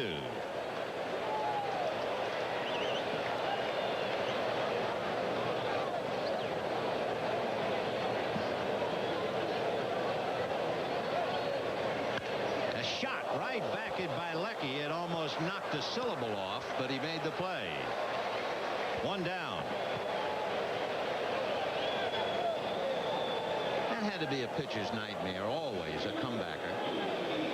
I think it's just to get yourself in good fielding position. You know the thing I thought of? It was one of the things I read in the paper here as we got up this morning. Mitch Williams, who came in to save the game for the Cubs last night. If that ball were hit and Mitch Williams were pitching, base hit right up the middle. Sure. That pitcher getting in fielding position becomes the 5th infielder. You can do so much for yourself. I love the line in the paper where they were quoting Mitch Williams, who struck out the side last night to preserve the victory. Here's the strike 1 pitch to McGee, and he said, I watch Rick Sutcliffe pitch and it makes me sick. He pitches like he's sitting on a lawn chair.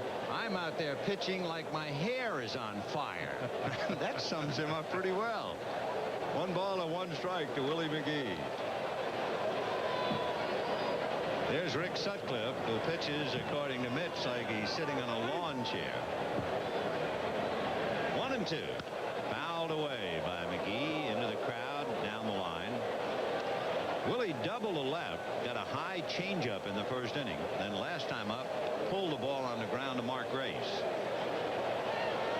McGee batting .227. Never gotten started this year. Milt Thompson did very well in his stead. 1 ball, 2 strikes. Over the top, and a breaking ball is hit to Sandberg. 2 down. Well, you talk about getting on top of a breaking ball. That was a classic example. He really got on top of that one. That was a hammer curve. And the batter will be Ozzie Smith. One of the problems he's had, Bilecki has had, is not getting on top of the ball and throwing the ball from back to front. Almost as if you're going to draw a straight line through from the back of your ear to the front of your ear. And what you really have to do is kind of draw it down through your jawbone.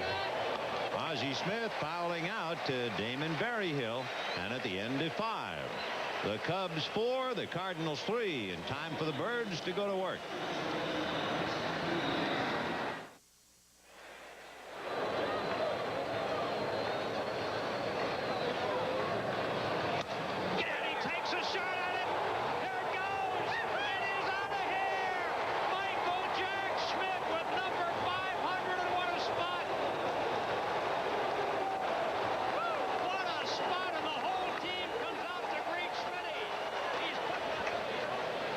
Mike Schmidt becomes a memory, and what a happy memory indeed in the National League. It was quite an emotional farewell. It certainly was. As Mike called it a career. And now that Mike is gone, the first thing that Philadelphia did was make a trade. They traded Chris James, who was himself in tears when Mike Schmidt was saying farewell. They traded Chris James to San Diego for Randy Reddy, who'll play third, and John Kruk, who can play the outfield. It's not very often that you can say that you saw played against. Many people will consider the best ever at that position, and you can make a very good argument that Mike Schmidt is the best third baseman of all time. Indeed. And a lot of them too. Brooks Robinson, Eddie Matthews, a lot of people, but not many people in, no matter what era that you grew up in, and say, you know, I played against or saw played or whatever, the best ever at that position. Mike Schmidt hit 50 home runs at Wrigley Field, just to put a little Chicago touch to it. Smith at first. Here's Curtis Wilkerson. We're in the 6th inning, and the Cubs leading the Cardinals 4-3. You know, talking about that trade last night or yesterday between Philadelphia and San Diego, interesting notes coming out of the minor leagues about weird trades. And if you like the odd and the bizarre, you might enjoy a couple of these. Foul down the line, out of play. For instance, the Reno Silver Sox of the California League recently traded pitcher Tom Fortuno to the Milwaukee Brewers. The negotiations began with Silver Sox co-owner and general manager asking for $4,000. He settled for $2,500 on a gross of baseballs. Now that's a true trade. And there are a couple of others that come to mind that that are really something. For instance, in the 1920s, the owner of the Omaha Club traded a pitcher to St. Joseph's for an airplane, but the deal was subsequently canceled because the plane, not the pitcher, the plane was defective. I mean, that's a dirty trade. There's another one, and it's the reason why the pitcher got the nickname. 0-1 the count to Curtis Wilkerson. 1 ball, 1 strike. Oyster Joe Martinez. He won 355 games in a 22-year pro career. Got his nickname? Sure, he was traded for a barrel of oysters. And an infielder, Leonard Dondero, is once swapped for a dozen donuts. Now, those are trades to remember. 1 ball and 1 strike to count. More news on the uprising in Beijing. I'm Maria Shriver in New York. We interrupt the ball game to bring you up to date on the latest situation in Beijing. As we have been mentioning all day long, there is violence. It is occurring. The situation is changing by the moment. It is about 5 a.m. Sunday morning over there. It is not yet daylight. We want to go now for the very latest to the Beijing Hotel, which is just off of Tiananmen Square. And Annie Peng, NBC correspondent, producer, is standing by. Annie, can you tell us what's going on? Maria, from our balcony here, we can see armored cars moving into the square, followed by troops. Apparently, there are other troops moving in from other sides. Right down below us, there are about several thousand people still gathered very close to the square, onlookers trying to see what is going on and trying to give support.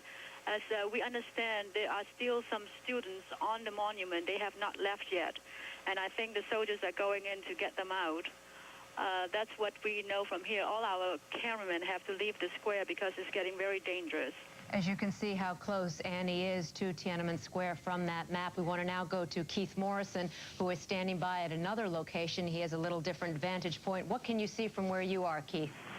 Well, we can see that they have turned the lights back on in the square, Maria. We are hearing more scattered gunfire in the last couple of minutes. Our last communication from Tony Wasserman, our cameraman on the scene, who has been on the scene there all night, was that behind the armored personnel carriers and across the square at the Great Hall of the People had massed quite a few soldiers equipped with bayonets on the fronts of their rifles, and they had been preparing for some time for what he assumed was going to be the final assault. The students had remained in the middle of the square, dazed, apparently expecting the worst to happen, but they're so exhausted and fatigued by what's gone on, they don't seem to be taking very much action at the moment to defend themselves. Tony has since had to, as he put it, get out of there. He said that tear gas was being thrown all around the square, and the troops were firing right in his direction, so we have our fingers crossed. Keith Morrison, thank you very much. Those pictures that you were looking at are the very latest pictures. Broadcast operations are unable to transmit live pictures, so those slides are the very latest. They were taken by Arthur Kent, who was down in Tiananmen Square. As you just heard from Keith Morrison, there is still scattered gunfire as the situation changes, and as we repeat, it is changing by the moment. We will keep you up to date. But for now, we want to take you back to the ball game. Thank you, Maria. As the ball game continues, Sean Dunston strikes out. Dwight Smith at first with 2 out. And yet as the game continues and we sit on the sidelines of the game and of life itself today, you ponder the question about man's inhumanity to man. Here's Mike Bilecki, 4-3 Chicago in the 6th inning.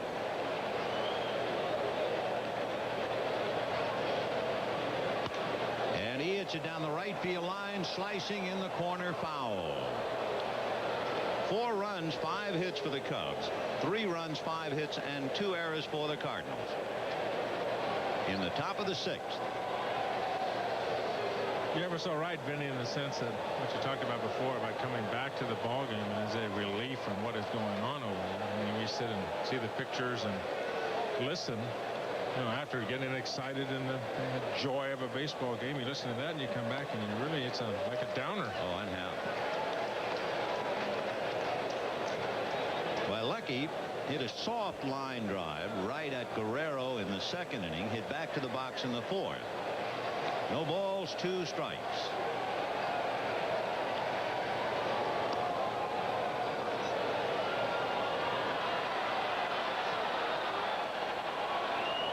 Top of the 6th inning, Cubs 4, Cardinals 3, 2nd game of the 3-game series.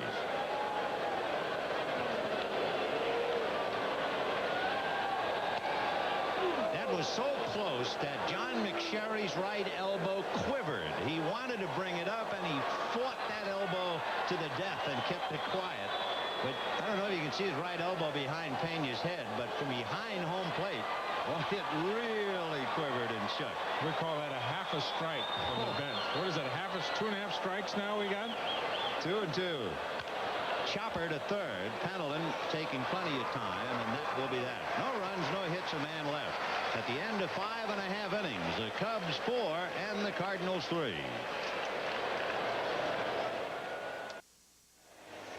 reminder, next Sunday, starting at 12 noon, next Saturday, 12 o'clock Eastern time, the Tigers and the Blue Jays, we will take a look, the entire nation will, at the new stadium in Toronto with Cito Gaston at the helm. Others will see the Cincinnati Reds at Dodger Stadium. Pedro Guerrero, Terry Pendleton, and Tom Brunansky. Off speed, check swing, no swing. 1 ball, no strike. Paid attendance today, 44,719. Well over 45,000 in the house. Cardinals continue to draw well. They went over the million mark last night. The Dodgers and the Cardinals, the two teams in the National League to go over the million mark. And as you can see, the average at home. 1-1. Hit down the line, slicing, foul, and out of play, and the count 1-2.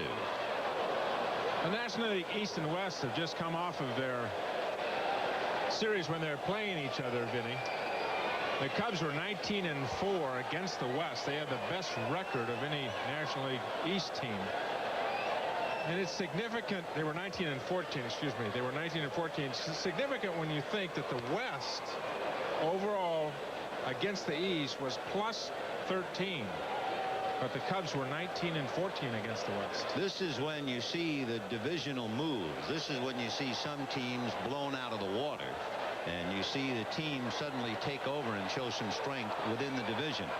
After 30-some-odd interdivisional play, now it's intra. There's a shot up the alley, and Guerrero is on his way for his second double. And he is 2 for 3, and he represents the tying run.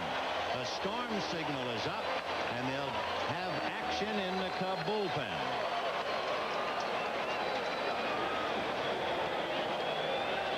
The Cardinals have had 3 doubles and a home run, and the Cubs have had a double.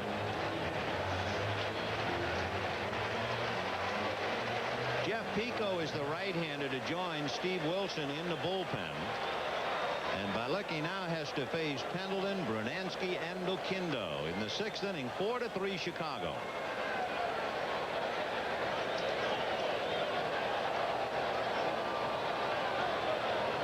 Fastball hit down to short. Moving over to third is Guerrero. The out recorded at first.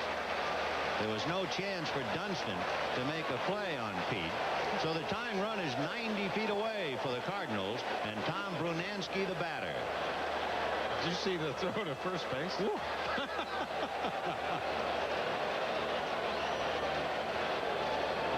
Interesting that on that ground ball to short, Guerrero was thinking that Dunston might go after him, and Pete did what he doesn't like to do.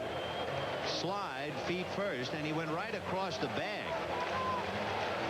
Anytime Guerrero is in a situation where he may or may not slide, he is accident prone. So the infield comes up, and Brunansky at the plate. Popped up, fly to left, 0 for 2. Ball 1. After Brunansky, Oquendo. Brunansky has 3 scoring fly balls. The leader for the Cardinals in that area, Guerrero, has 5. The outfield deep and straight away. Infield halfway. Ball 2. 2-0.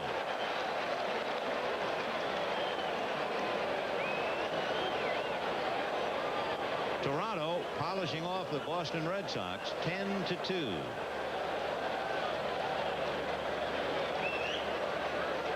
Mike Bilecki trying to keep the tying run at third.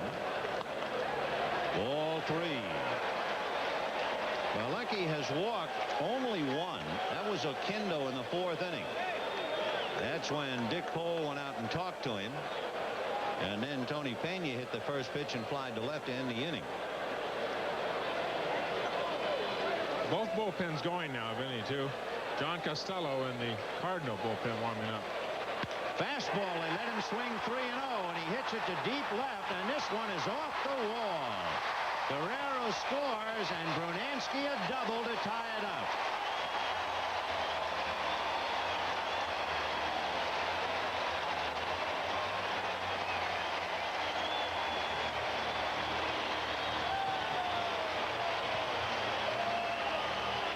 3-0 fastball right down the pipe, and Whitey Herzog letting Brunansky swing, and he took a little paint off the wall 383 feet away. So Brunansky really unloads. Another double. That's 4 doubles for the Cardinals, 5 doubles in the game, plus a home run. And we're all even 4-4 with Jose Oquendo at the plate. When you're struggling for runs the way that the Cardinals are, Whitey very sharp in letting his big guy swing away when he has the pitcher just dead in the hole. Fastball right down the middle. He put it right off the wall. 0-1 to Jose Oquendo.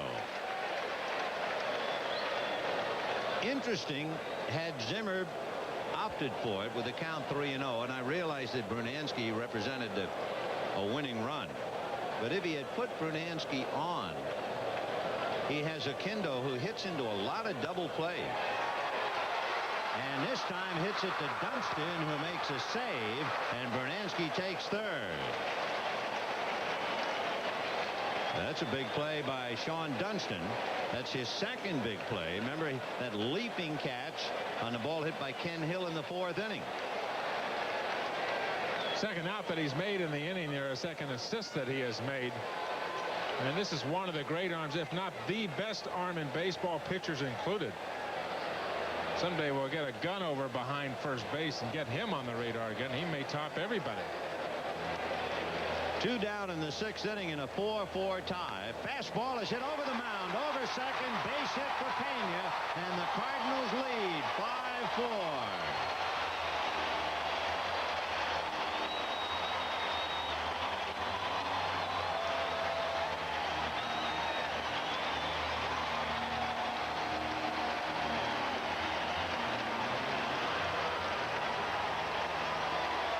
Well, when you consider Bilecki came in with a second-best earned run average in the National League, 1.63, a terrific inning pitch and hit ratio, 55 and a third innings pitched, 44 hits, 41 strikeouts, only 17 base on balls. There he's tapped for 4 doubles on the day, a home run, 8 hits and 5 runs. 1 ball and no strikes to Ken Hill. Not only did Bilecki throw that 3-0 pitch down the middle, but then before Zimmer even had a chance to think about Tony Pena and what to do with him, Pena gets a base hit. That puts the Cardinals in front and brings up the pitcher. A little looper to the hole. Base hit, and Pena will stop at second.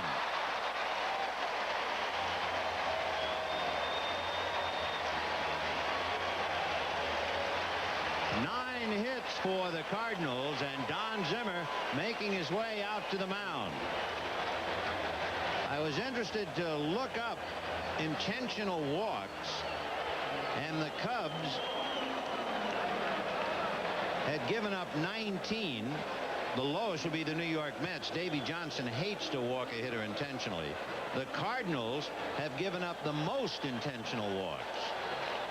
But Zimmer was not thinking of pitching around Brunansky or Pena, and it is 5-4 St. Louis. A change of pitchers. We'll be back right after this. This relief break is brought to you by Rolaids. Here's a look at this week's American and National League leaders in the standings for the Rolaids Relief Man Awards. Dennis Eckersley out in front of the American League. Mark Davis in the National League. John Franco along with Schooler runner-up. We'll be tracking total points awarded on the basis of wins, losses, saves, and blown saves. Mike Bilecki, who gave up 2 doubles and a single, then the infield single, was saved for even more grief by Dunston on the ball hit by Oquendo, but he goes out losing 5-4. It's up to Steve Wilson, the left-hander, and that turns Vince Coleman around. Wilson with a record of 2-0. He has a save. Coleman is 0 for 3, but that was hitting left-handed against Bilecki. Pena at second. Hill at first. 2 down in the 6th inning. 5-4 Cardinals. And he starts in fastball, ball 1. 1-0.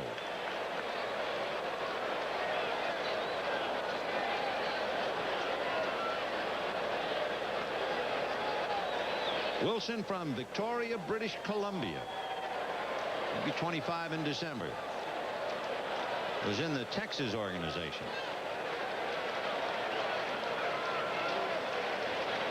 Fastball hit in the air to center. Doug DeCenzo is there. And that's it as the Cardinals get 2 to take the lead. 5-4. 2 runs on 4 hits and 2 left. We'll be right back after these messages from your local station. Quad Cities, the time has come for you to experience life at its fullest. Come on down to the new John O'Donnell Stadium and see your own Quad City Angels take the field. Relive those days of going to the Big League Park right here in the Quad Cities.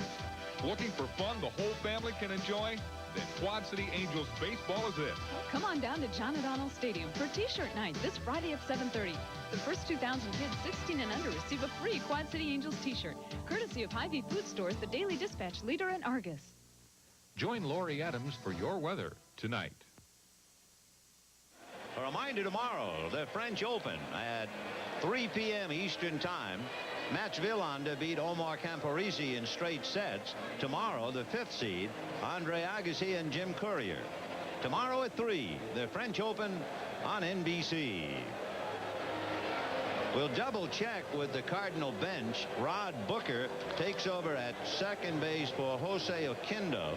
Oquendo running hard in the 6th inning was thrown out on that play by Sean Dunston. And perhaps he hurt himself overextending trying to get to the bag. We'll check. And the report we get is that he has indigestion and a stomach ache. So Oquendo goes out and Booker is now the second baseman. Seesaw game, and we've only played 6 innings. The Cardinals led 3-0. The Cubs led 4-3. The Cardinals lead 5-4. Now here come the Cubs with DeCenzo, Webster, and Sandberg against Ken Hill. And the corners are up looking bunt. Ball 1. Pendleton and Guerrero shortening up. The outfield way around towards left. In fact, they bring Willie McGee back 2 steps. Sizable gap in center and right center. And that's where the ball is hit. In the gap, McGee going back to cut it off and does. DeCenzo thinking 2 and settles for 1. And the tying run is aboard for the Cubs with nobody out. 5 runs, 9 hits for the Cardinals, 4 runs, 6 hits for the Cubs.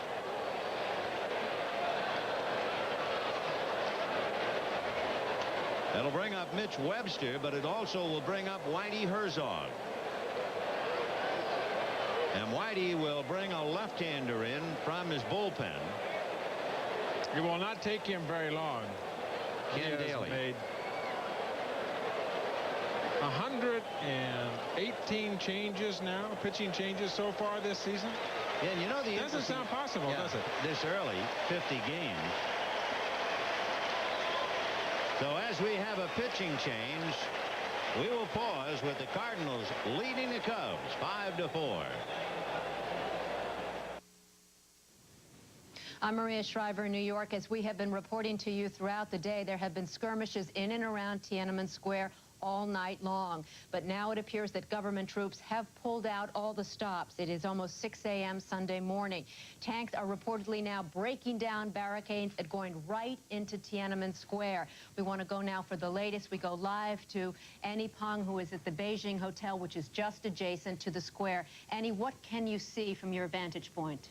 Maria, truckloads of soldiers are still pouring in, and they are firing at people as they pass by. Anybody at the lining up on the side streets, they're firing at.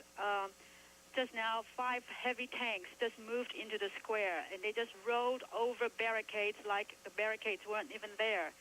And they're heading towards the square for a showdown right now. And they are firing into the crowd. They are firing into the crowd, and everybody has scattered. There is, looking down on the street, there is absolutely nobody on the street right now. It's totally empty. Everyone has run for cover. Are people running into the hotel for safety? Yes, they have, and people running onto side streets, and the soldiers are still coming. Thank you, Annie Pong. I think we're going to try to go now to Keith Morrison, who is at another hotel a little bit further away. Keith, can you hear us? Yes, I can hear you, Maria, and I can also hear the gunfire that is obviously closer to Annie. It's very evident even over here that something very big is going on there. I'm sorry, Keith, we couldn't hear exactly what you were saying. You said you are hearing gunfire at this moment? We certainly are, Maria. It seems to have reached a crescendo, all right. Our people in the field, thankfully, are still reporting to us, and we have our fingers crossed for them, and are hearing reports, all right, of tanks and many soldiers moving in on the square now. As we told you somewhat earlier, soldiers with bayonets had massed along beside the square, and there still was, a few minutes ago at least, a knot of students around the monument in the center. Whether or not they are still there is hard to tell.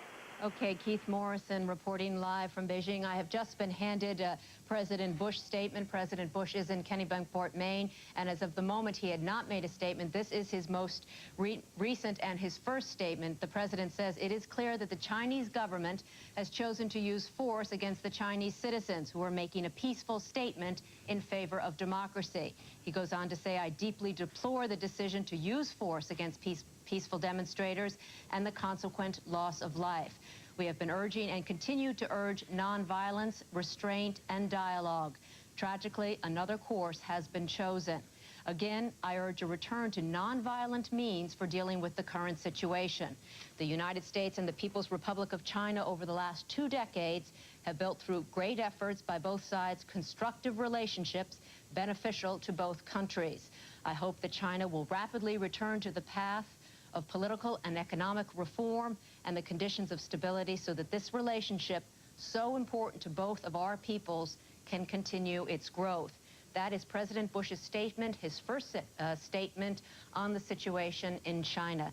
We, of course, will continue to keep you up to date on this situation that, as we have seen all day long, changes by the moment. So we will, as I say, do that tonight on NBC Night News and throughout the day. We want to now return to Major League Baseball.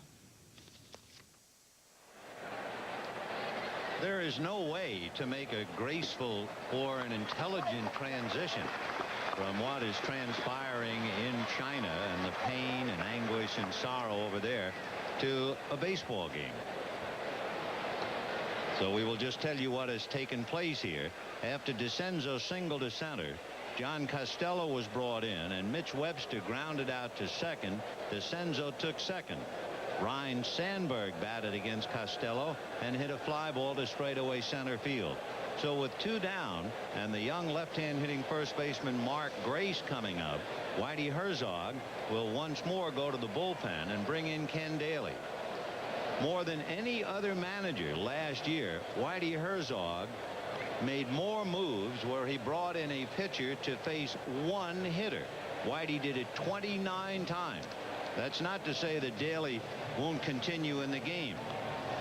But if he should disappear after 1 hitter, it would follow Whitey Herzog's plan of attack. Costello faced 2 hitters. So the tying run for the Cubs at second base with 2 out in the 7th. Cardinals 5, Cubs 4. And Herzog going to Daly to try and extricate the Cardinals out of the jam.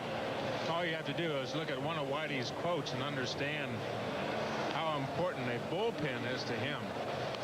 He says, you know, if you have a good bullpen, you're 25% smarter. He is not afraid to use the bullpen. The thing that killed him last year was the middle or long relief in his bullpen. He did a good job of his short guys, but the middle guys in his bullpen, the opposition hit him at about a 265 clip, and that really hurt him. One of the middle relievers for whom Whitey had a great deal of respect and who he really missed was Jeff Lottie. Without Jeff Lottie, it changed the Cardinal bullpen. Then you had the emergence of Todd Worrell, but remember, Worrell, who is eligible to come off the disabled list, has a groin problem and still isn't throwing quite well enough. Interesting in this challenge with Ken Daly going against Mark Grace. Grace is hitting about 270 against left-handers. We'll see how he fares going head-to-head with the tying run at second base.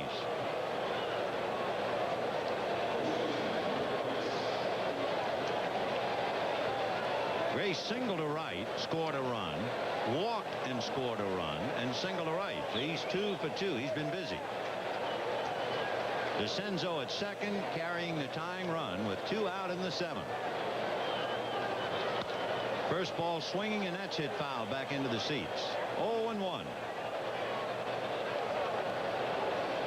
This kid ever develops a little bit of power, but they don't start talking about him like they do Will Clark at San Francisco. Another one of the good young first basemen in this league. Amazing thing about his stats, last year he made 17 errors. So far this year, through 40-some-odd games, he's only made 1. He's really worked extremely hard on his defense, and he's up again hitting over 300. Fouled away, 0-2. He's hitting .317 as he stands in at the plate. 2 for 2 with a walk. Only 7 home runs last year. Odd thing about it, playing in Wrigley Field, he hit them all on the road. It's been Ken Hill for 6 innings, John Costello for 2 hitters, and now Daly trying to get the last out in the 7th. Cardinals 5, Cubs 4. The Cubs have done a number on left-hand starters this year. That's high. The Cub record against left-hand starters, 12-4.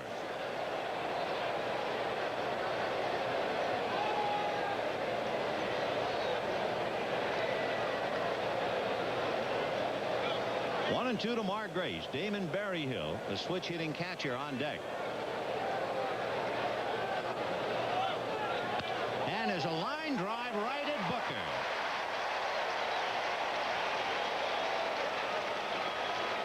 So Mark Grace hits a BB, but right at Booker. And here's another edition of State Farm Rules of the Game. Quick touch of the bases. Cito Gaston becomes the 4th black manager as he manages Toronto. The Orioles have won 10 out of 11, and the June amateur draft starts on Monday. Starts on Monday, Vinny. It looks like Ben McDonald, the right-handed pitcher, 6'7" right-hander from LSU. Looks like he's going to be the first pick. The Orioles have that first pick. And also going on this weekend, the College World Series in Omaha. Florida State's the #1 seed. They won last night. They beat North Carolina 4-2. That's always a great thing. I never got to go there, but talked to many players who got to go to Omaha and play in the College World Series. He said it is really a fun event, and that is a huge event in that town. Big slow curveball to McGee, in the count 0-2. Interesting, when you look at the teams on first place on this day, you have to harken back to 1984. It's almost a feeling of deja vu. The strike 2 pitch in the dirt. This year you have Baltimore coming off a terrible last year. In 1984 in the East, you have the Tigers. The Giants are coming back from an off year. They're in front. The Angels are in front. They had a bad year. And the Cubs are in front. In 1984, it was similar to that. 1-2. McGee, a chopper to shortstop. Dunston in a hurry. Zap. 1 down. In 1984, the Cubs had a bad 83, and they were the champs. The Padres were a 500 club in 83, and they won. The Royals were under 500 in 83, and they won. So the first place teams this year coming off poor last year, and it makes you think indeed of 84. 1 ball and no strikes to Ozzie Smith. What a job Frank Robinson is doing. Isn't that just incredible? Remarkable. Put that pitching staff together. He and Al Jackson over there, the pitching coach. High pop fly into shallow left. Mitch Webster with the shades down. 2 out in the 7th inning.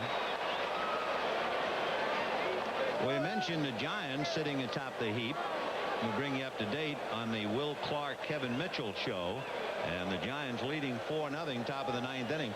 Rick Russell. Now there's another story. A 40-year-old right-hander, the first pitcher in the big leagues to win 10. He's just sailing along. Some of the older players are having their problems now, and it figured, of course. Mike Schmidt calling it a career. Tommy John jettisoned by the Yankees. Jim Rice is going to have surgery. Jerry Royce just a ways from his 40th birthday. He's not pitching much. Charlie Huff is still going along, but he has not been pitching well of late.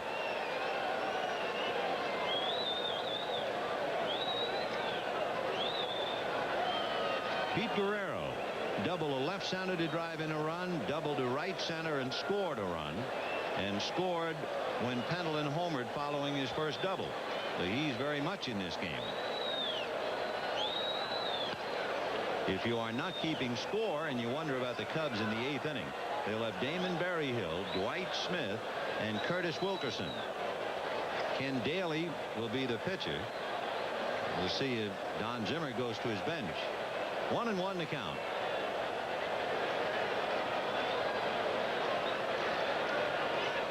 In the dirt. Talking about Zimmer, he has his own physical problems. They say that Don Zimmer's right knee is bothering him so badly he might have to have arthroscopic surgery during the All-Star break. And Davey Johnson's back. He's trying to stay away from back surgery as well. 2-1 to count to Pete Guerrero. 5-4 Cardinals. 2 out, bottom of the 7th. The chopper to short. Dunston again ready to pull the trigger. And that's it. The Cardinals are out in order for the 3rd time today. And at the end of 7, Cardinals 5, Cubs 4. Here in St. Louis, they're calling them the St. Elsewhere Cardinals. Cox, Matthews, Geronimo Pena, Worrell, Power, and Welling all ailing. Dennis Walling out for 15. The pitch for a strike to Damon Berryhill, who turns around to hit right-handed. 1 for 3. Fly to left, single to short, fly to right. A base hit to short is when he slammed it off the leg of Ken Hill. Foul back. 5 runs, 9 hits, and 2 errors for the Cardinals. 4 runs, 6 hits, and no errors for the Cubs in the 8th inning. Cardinals got 3 in the 1st inning. Jim Lindeman is now at first base for Pete Guerrero. The Cubs got 1 in the 2nd and 3 in the 3rd to take a lead, only to have the Cardinals get 2 in the bottom of the 6th and lead 5-4. 1-2 the count. You know, talking about the disabled list, Vinny, we've talked about it before. You could almost make an all-star team of the people that are on the disabled list. Not just a team, but really an all-star team. Hernandez, first baseman Carter from the Mets, Javier from the Pittsburgh Pirates, Mariano Duncan from the Dodgers, Cal Daniels, Lonnie Smith hitting .324 for the Braves, Andre Dawson, Danny Cox, Todd Worrell. In the American League, you talk about Pudge, Dalton Fisk, Brett or Herbeck at first base, Glenn Hubbard, he's back in, just got back in the lineup, Manny Lee and Walt Weiss. How about an outfielder, Canseco, Willie Wilson, and Dave Winfield? I mean, you could make a competitive team just from the disabled list. 1 ball and 2 strikes to Damon Berryhill, and he fouls that one away. Final score, the Giants polish off the Braves 4-0. Kevin Mitchell hit his 18th home run of the year. 1-2 the count. Don Robinson pitched that game with Atlee Hammaker coming in to bail him out. Checks his swing. They're going to look at first. They're going to punch him out. Jerry Crawford couldn't wait, could he? Couldn't wait to make the call. He was punching him out before they actually asked him for the word. He just said, you better ask me.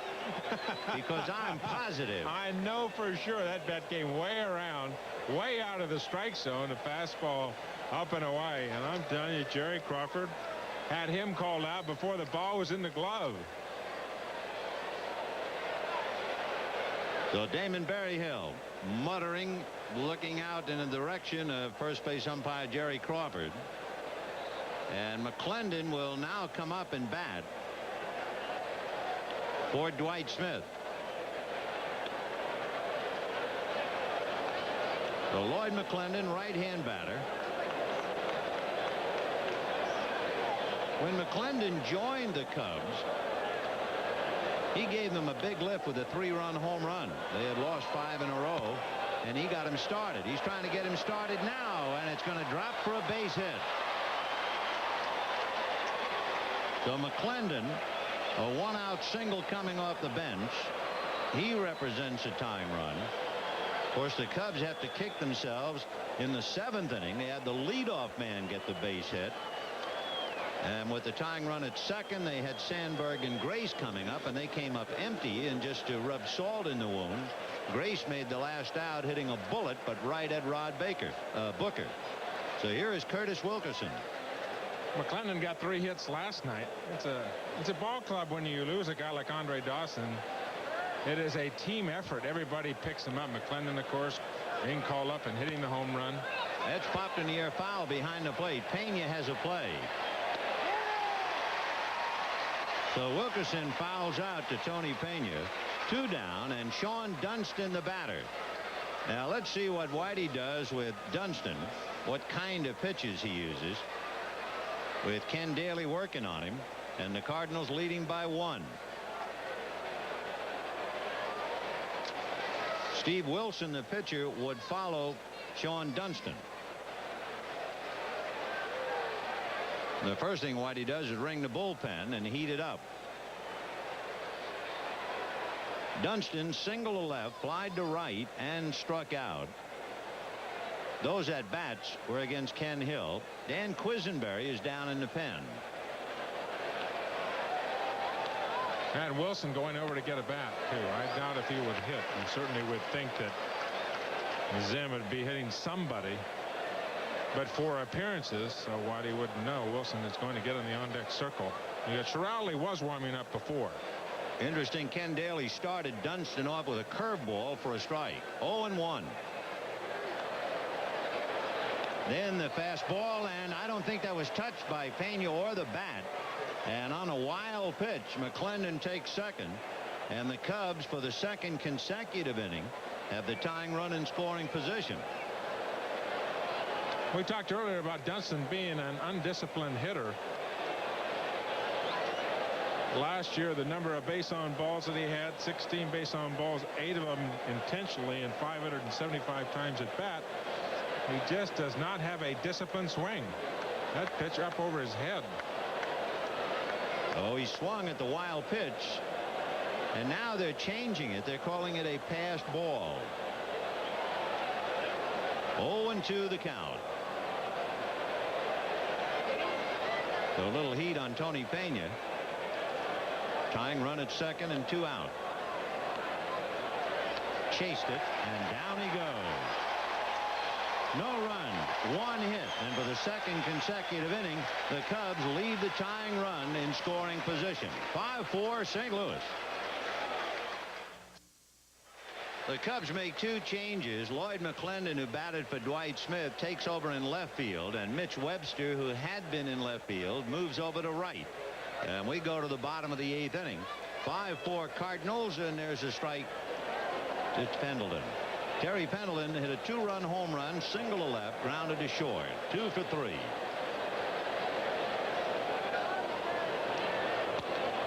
One ball, 1 strike.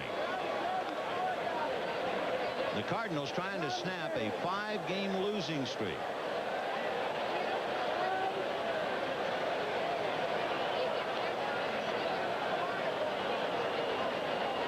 Fastball. In the 9th inning, the Cubs are due to have their pitcher, Wilson, followed by DeCenzo and Webster. Ryan Sandberg would be the 4th hitter for Don Zimmer if he can get that far in the 9th. Cubs have beaten the Cardinals all 3 previous meetings.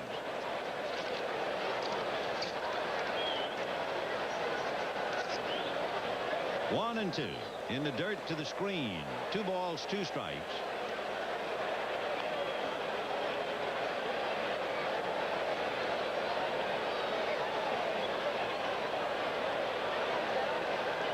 We'd like to welcome all you good folks who've been watching the Giants in Atlanta, with the Giants winning 4-0. Welcome to the Cardinal-Cub rivalry, and the Cardinals in a seesaw game leading 5-4, and we're in the bottom of the 8th inning. Steve Wilson pitching to Terry Pendleton.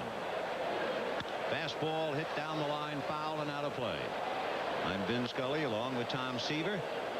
It's a game that saw the Cardinals score 3 in the first, the Cubs with 1 in the second and 3 of their own in the third to take a 4-3 lead, and the Cardinals with 2 in the bottom of the 6th turn it back around in their favor, 5-4.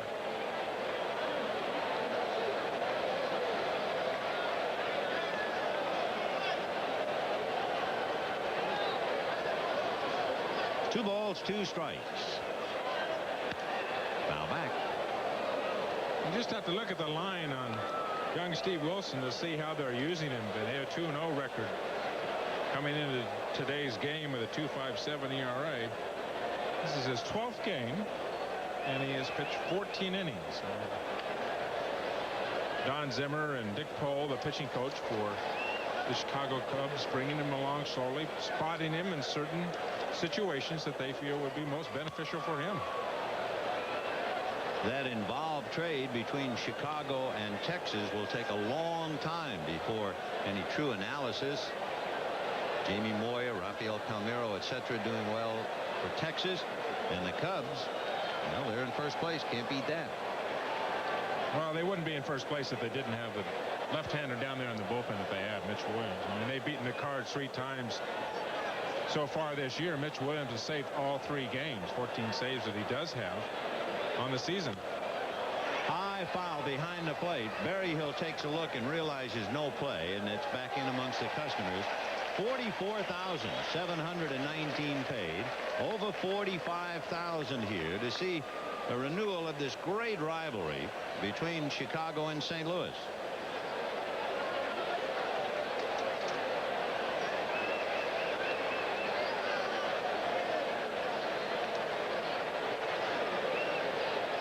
Oakland leading Cleveland 3-0, top of the 4th inning. 2-2. Ball 3. During the Cubs' next homestand, which begins Monday the 5th, they'll play 4 with the Mets, 4 with the Cardinals. That's going to be quite an 8-game homestand for the Cubs. They will be put to the test, as will the Mets and Cardinals in Wrigley Field. High foul off to the right and well back into the crowd. 3-2 the count to Terry Pendleton. You don't know what Zimmer's going to do, but you try to guess, of course, what an opposing manager or what a manager might do. It's one of the interesting things about baseball, especially not having the DH in this league.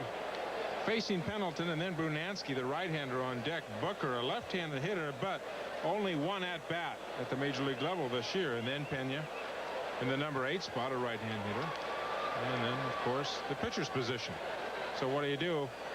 Here, do you go get Giraldi to face Brunansky? Fouled away.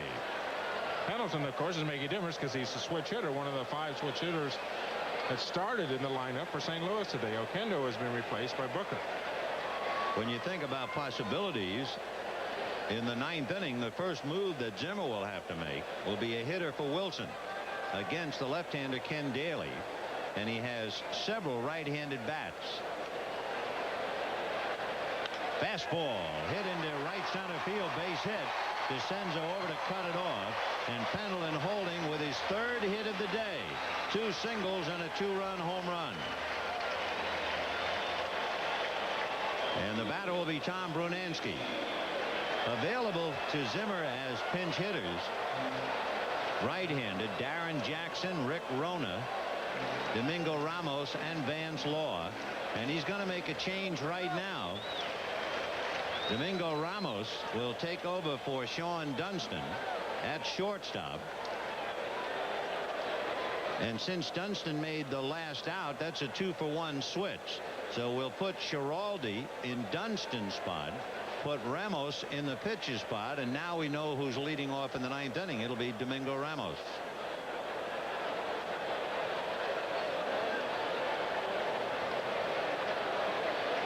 So Steve Wilson gives up the base hit to Pendleton, and that will bring in Calvin Schiraldi. And if you're keeping score, he'll go in Dunstan's spot.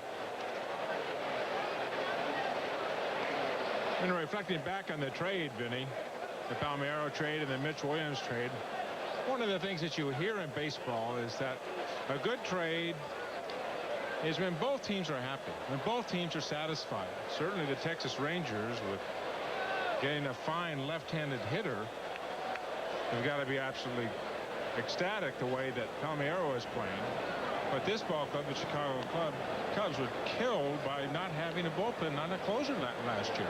And they had to have a Mitch Williams. They had to have it, or else they would no way would they be competitive. It's interesting how things have changed. In the old days, when one team made a trade with another team, they were really trying to outskin each other. I mean, the only delight was, boy, did we pull one over on them. But not anymore. I don't think so much anymore, because you can't go back to the well anymore. So if one of the owners or one of the general managers thinks that, well, this team has really burned me, they're not going to go back to that well. They'll go someplace else and do their business. That's really the way to run the business.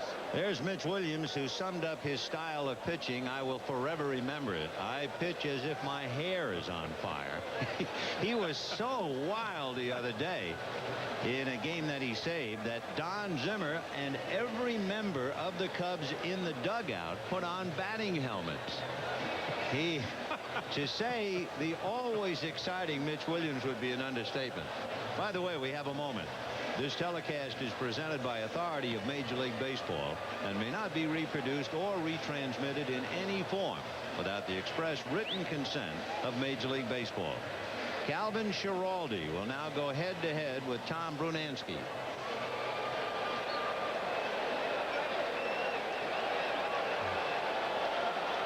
So Schiraldi is given a heavy responsibility to try and keep the Cardinals quiet.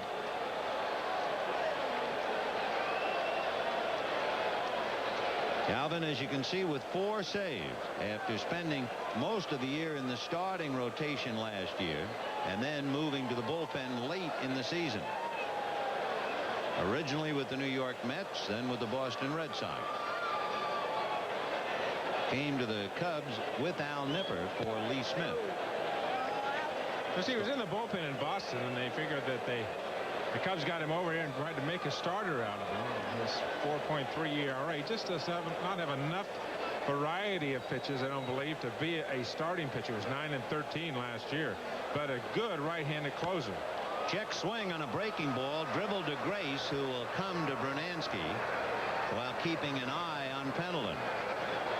So Brunansky rolls to first. Pendleton moves up a notch to second.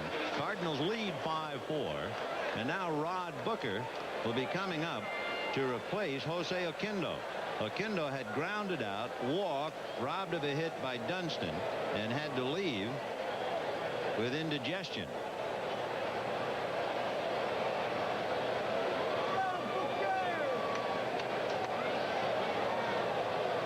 So Booker, who's been in the Cardinal organization and up with them each of the last 2 years.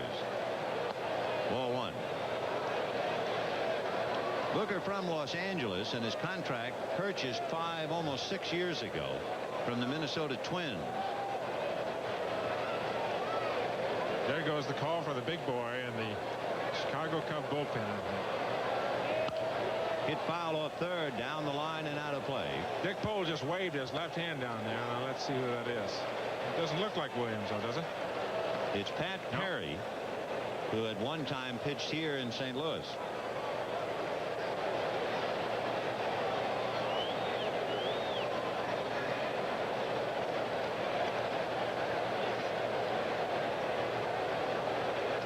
One ball and 1 strike. Popped in the air, foul off to the left of the plate. Berryhill along with Wilkerson, and it is Berryhill. Crowd making a lot of noise, and even though they were in front of their own dugout, you would think they would hear someone direct traffic. But with a crowd of over 45,000 in a definite holiday frame of mind, it's tough to hear. 2 down. Tony Pena, with first base open, grounded out, fly to left, and then singled in a run in the 6th inning. his base hit, knocking in what has turned out to be the go-ahead run. 4-1. This can be one of the hottest ballparks, Vinny, too, in the National League. This artificial surface, I mean, it can get smoking here during the summer. Cardinals don't have they have one more Saturday day game, and then it's night games Saturday from then on. They only play Sunday day games here, but with the turf, you can get temperatures in the 150-degree level out there, and it's just like a steam bath here in the Midwest once you get into the middle of July and hot August. If you're wondering why the Cubs are working on Tony Pena, it's the presence of the on-deck hitter. If they put Pena aboard, then you have Milt Thompson, who's hitting .298, and he's out on deck. 1-1 to count to Tony Pena.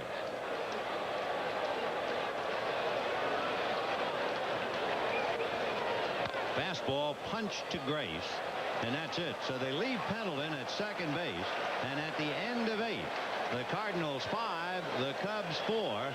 Ramos, DeCenzo, and Webster due up in the 9th inning for Chicago.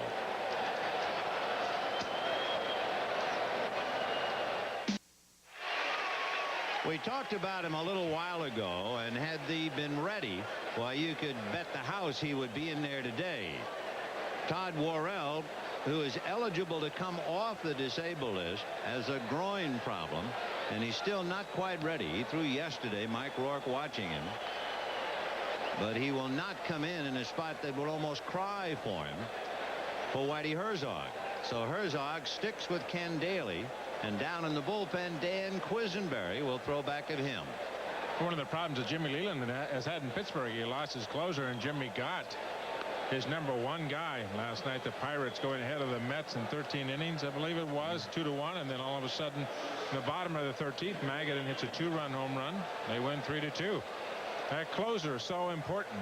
Worrell, a 1.45 ERA, 6 saves for St. Louis, but of no use to Whitey Herzog here today. Well, let's see about the 9th now. 5-4 Cardinals. Domingo Ramos to lead it off, hitting .265.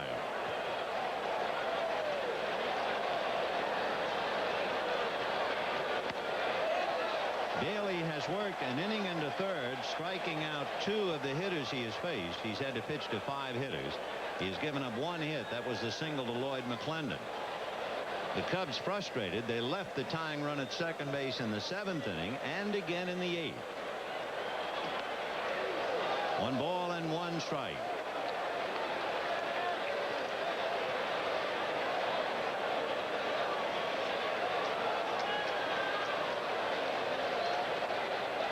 Daly, interestingly enough, has been hit more by left-handers than right-handers.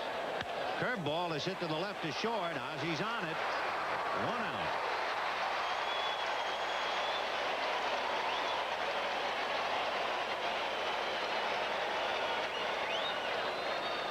One down in the 9th, and Doug DeCenzo, a switch hitter, coming up, and he'll bat right-handed. Flied to left and struck out. Flied to center and singled. His single was against Ken Hill. He was the last batter that Ken Hill faced.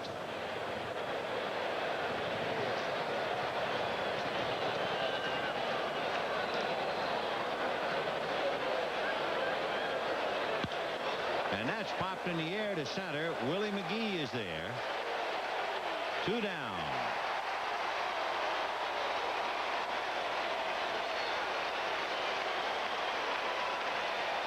So the Cardinals are 1 out away from snapping a 5-game losing streak. The Cubs had won 7 out of 10. They began the day 2 games in front of Montreal and 5 in front of the Cardinals. And here's Mitch Webster. And he hits a high drive into deep left field. Back goes Coleman. She's gone.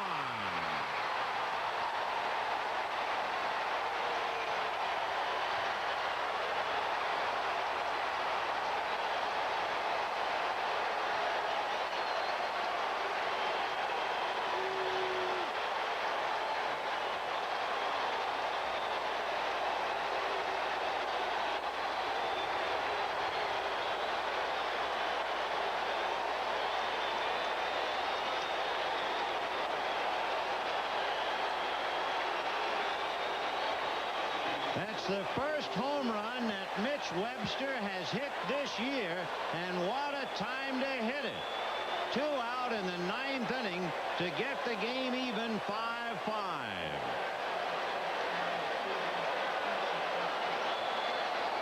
And the batter is Ryne Sandberg. Ball 1 for Ken Daly. That would be the second home run he has allowed this year.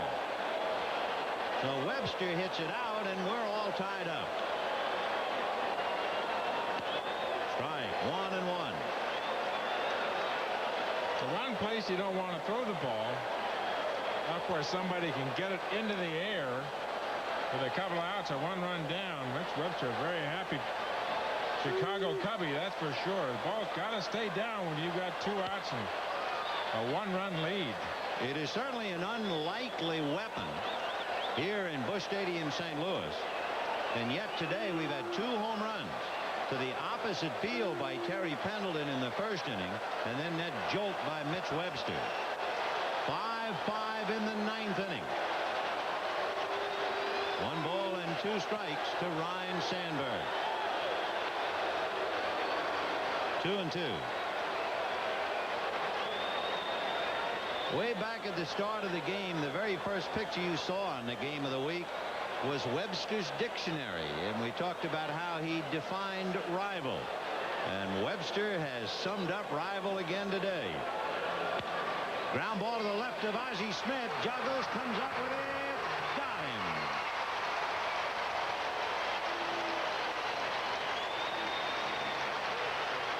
One run, 1 hit. You talk about an 11th hour reprieve. It's called Webster. And we're even at 1 run lead. Keep the ball down in the strike zone. Looks like Daly just goosed the ball, and you couldn't hit the crosshairs if you put them up there any better than that. Right down Broadway. And Mitch Webster says, hold on here, I'll take care of this one. The Cubbies tie it up. Now look at Whitey. He is not saying, isn't it a lovely day to stay at the ballpark for a couple of more innings, I'll tell you that. Hot fudge Sundays. And we're in the bottom of the 9th. Milt Thompson batting for Ken Daly against Calvin Schiraldi. 1 ball, 1 strike. It has always been a great rivalry. When you boil what has happened since 1900, the Cubs have won 51% of the games and the Cardinals 49%. And they have blistered each other down through the years. 1-2 the count. Thompson, who did such a great job playing for Willie McGee, now in there hitting against Calvin Schiraldi. So by Lucky and Wilson, Hill, Costello, and Daly, they have nothing to do with it. Popped in the air to left field. McClendon coming up as Ramos goes out, and McClendon almost ran out from under it.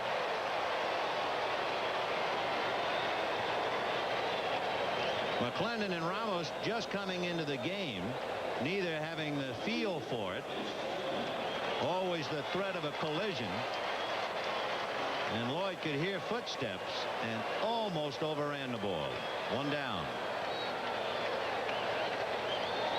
The sun becoming a factor here at Busch Stadium too, Vinny. It's about almost closing in on 4:30, 4:22 now, so you'll get some shadows and you'll get the sun in those outfielders' eyes, and some wind at the top of the stadium as well. Vince Coleman is 0 for 4, grounded out twice, flied to left, flied to center, and he's followed by Willie McGee.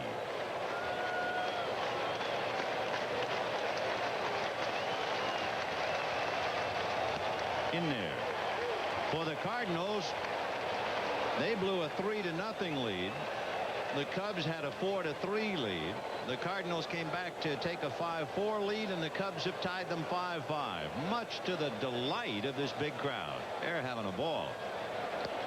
Fastball missed. Ball 2.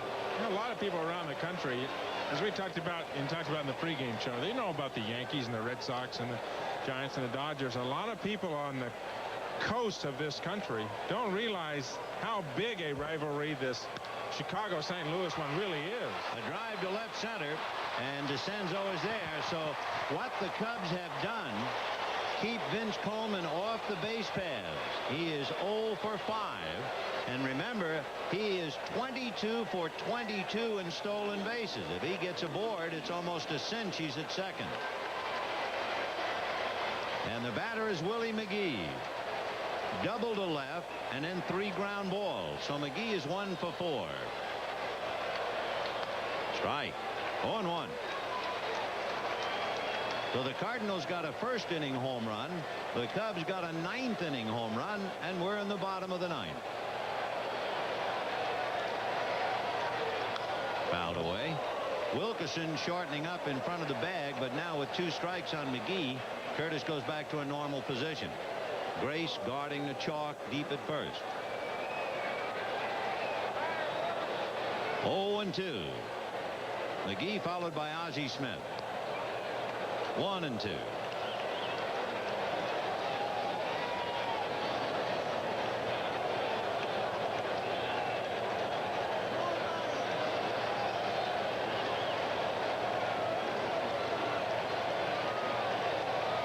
Slow and high, off-speed breaking ball. 2-2 to McGee. Anytime you get into overtime and here in the bottom of the 9th, a tie ball game, you think home run, just the way Webster was when he was up in the top of the inning. Calvin 4 home runs in 34 innings pitched for Chicago. Now McGee, should he get aboard, and he doesn't walk very much, only 7 times in over 100 at bat. He has stolen 6 out of 9 if he gets aboard. And he hits one off the glove of Giraldi. Deflected to Sandberg. They get him. Otherwise, that might have gone up the middle. 1-4-3. 5-5. Chicago and St. Louis, 295 miles apart and 5 games in the standings. The Chicago Cubs of 1989 are center stage in the Windy City. And let's think of what's taken place in the NFL. The Bears lost the NFC title game. In the NHL, the Blackhawks lost in the final game, in the Final Four. In the NCAA, Illinois lost in the Final Four. In the NBA, the Chicago Bulls eliminated last night by the Detroit Pistons. So the stage belongs to the Chicago Cubs.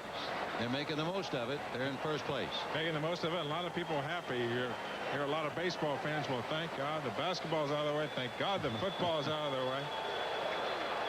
Don't look around the corner. They've gone to camp, those football players. It never ends. Frank DePino pitching to Mark Grace. DePino, the 4th Cardinal pitcher. Now back 0-1. So it's been Hill, Costello, Daly, and DePino. And of course, Daly is the one who feels that he let it get away. DePino was with the Cubs for the last 2.5 years and was signed by the Cardinals as a free agent.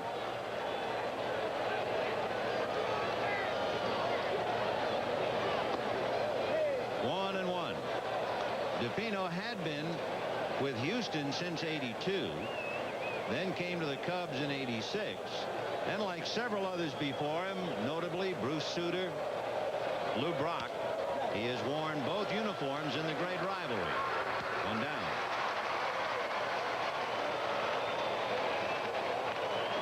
Milt Thompson is now in center field. If you're keeping score, Thompson batted for Daly, so he'll stay in the game in center, batting 9th. Since Willie McGee made the last out, put Frank DePino in McGee's spot. DePino pitching to Damon Berryhill. Flied to left, singled, flied to right, struck out. Scored a run. Shot, a smothering stop by Pendleton to get him.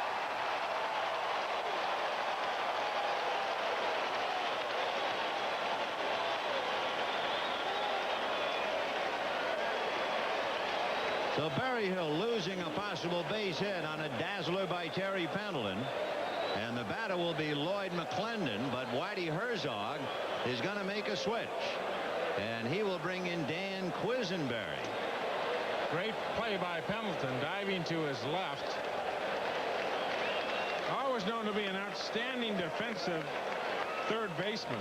Those 12 errors last year, a year in which he was suffered from physical problems. He had shoulder problems, hamstring. He had arthroscopic surgery on his knee, but you can see there he is healthy again this year. 6 errors so far this season, but a spectacular play right there, robbing Berryhill of a base hit. So 2 down in the 10th inning, and Whitey Herzog will bring in Dan Quisenberry to pitch to Lloyd McClendon. So the Cardinals have used Hill, Costello, Daly, DePino, and now Quisenberry. And you can't help but wonder what kind of a game you would have between the Cardinals and the Oakland A's, with Whitey Herzog dealing to Tony La Russa. Those guys down there selling peanuts and hot dogs and soft drinks would love it, wouldn't they? Boy, they would be maneuvering. They'd say, hey, let's go, get them now while they last. We're going to be here a while. We're going to have some changes made and some pitcher changes. Amazing thing about the Oakland A's, when they use 4 or more pitchers, it's usually in a winning effort. The veteran Dan Quisenberry coming out of the pen. Quisenberry's career began in Waterloo way back in 1975. He first came up to Kansas City in 1979 and stayed with Kansas City until last year. He was released on the 4th of July by Kansas City and signed with the Cardinals 10 days later. Of course, one of the most unusual deliveries in Major League Baseball. Quisenberry and Kent DeColvey, the 2 pitchers known for the underhand delivery. One of the things to look for here is you see Quiz warm up or throw here during the game. His shoulders, the plane of his shoulders are exactly the same as if he were throwing underhand. Only it's just like throwing in a mirror. Everything is reversed here. Left-hand hitters do much better against a Quiz or a DeColvey than the right-hand hitters. Well, Lloyd McClendon had 3 for 3 last night, then singled as a pinch hitter in the 8th inning and takes a strike. 0-1. In extra inning games, the Cubs have only been in 2 prior to today. They've split them. The Cardinals are in their 8th extra inning game, and they've won 5 of the previous 7. 1-1. When the Cardinals bat in the bottom of the 10th inning, Ozzie Smith, Jim Lindeman, and Terry Pendleton. Remember, Guerrero went out for Lindeman.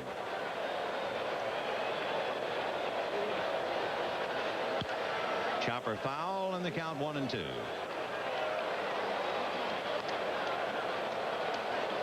Curtis Wilkerson, the third baseman, on deck. For the spectator, this has been a perfect game, a seesaw game, a lot of action, home runs, extra base hits, dazzling defensive plays, and now extra innings. The chopper wide of first, backhanded by Lindeman, overhands to Quisenberry, and he can't hold it. Backed up by Pena. A low throw to first. Tough ball for Quisenberry to handle coming over, and they're going to give Lindeman the error, understandably so. Normally, you try to hang the ball over the bag for the pitcher up around his eyes. Instead, Lindeman kind of wristed it and threw a sinker. Probably had his weight going away from the bag and throwing back across his body. A tough play for a first baseman. Quiz there in plenty of time. You see McClendon go by the bag and make a break for second. He had to get back. Tony Pena had a play on him. He made an effort to go towards second base, and if you do that, your intent to go to second, you better get back to the bag if you don't go. Curtis Wilkerson, a switch hitter. Gary Varsho comes out on deck. So Varsho would bat for Calvin Schiraldi if given the opportunity.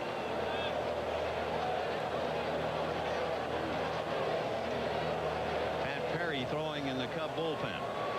So we'll see just how big that error was as Wilkerson checks in, hitting left-handed.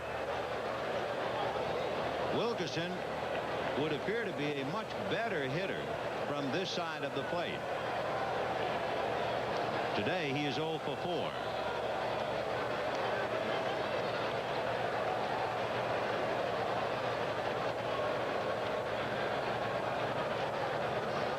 Fouled away. There's a new pitch from Quisenberry. Came back up top there. I haven't seen him do that very often. Not the other end delivery, yeah. After Against his all the left-handed, years, yeah. you This would is think kind he of could get unusual. the arm up. Yeah. Let's look at this. Well, He stands up. He got there, but he stood up more. He didn't bend the upper torso to the right as much. Almost as if he's trying to throw a normal sidearm delivery. 0-1. There goes the runner on a pitch out, and Pena's throw is not held on by Ozzie Smith, and it appeared as if McClendon had the base stolen anyway. Yeah, in the pregame show, Don Zimmer says, we'll try to eke out a run any way we can. This is a Cub team that pulled a squeeze bunt last night. They hit and run, they steal, and they tried a steal of home as well. Zim will do anything. It's also a ball club. When Zim came over here, they had the steal sign, and a lot of players had a green light on this ball club, and they wouldn't steal. They wouldn't steal until the 4th or 5th time a pitch was made. Finally, Zim put in, says, must steal. You must go on this pitch. He has made this club a running ball club. 1 ball and 1 strike to count to Curtis Wilkerson. Ball 2. That gets behind Pena, but holding at second base is McClendon. As we mentioned at the very start of the game, one of the surprises in a most surprising couple of months, the fact that the Cubs have more stolen bases than the Cardinals, and by far. The Cardinals came into the game with 46 stolen bases, and they have not tried to steal one. Meanwhile, the Cubs pick up a stolen base twice today to give them 60. 2-1 to count to Curtis Wilkerson. And as soon as McClendon got to second base, Mitch Williams got up in the Chicago bullpen. You know, that man got to scoring position. Bingo, the big boy gets up. They've had a runner in scoring position in the 7th, 8th, and now here in the 10th. And of course, they had that dramatic 2-out home run in the 9th to tie it. 2-1. Ground ball to first. Lindemann takes it to the bag, and the top of the 10th is in the books. No runs, no hits, 1 error, a man left. And at the end of 9 1/2, a 5-5 tie. French Open continues tomorrow. Exciting match play. Steffi Graf, Mats Wilander defending their titles against the world's great tennis players, including Andre Agassi. That's tomorrow, the French Open on NBC Sports. Ozzie Smith, Jim Lindemann, and Terry Pendleton against Calvin Schiraldi. Wilkerson up inside the bag at third. Ball 1. Ozzie grounded out in single, fouled out, and flied out. Grace has shortened up, but he's still back with the bag, guarding the line. Ball 2. How many home runs does Kevin Mitchell have? 18. Now that the lineup that the Cardinals have in right now, do you know how many they have so far this year? Not 5, 18. 6, 7, 8, 9, 10. 10 home runs. And 3-0 to count to Ozzie Smith. Schiraldi now certainly doesn't walk a rabbit. And a strike. 3-1. Ozzie Smith has stolen 7 out of 9.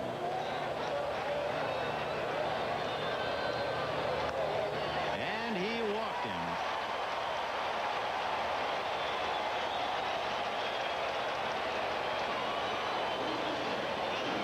The Cub pitchers have only walked 2.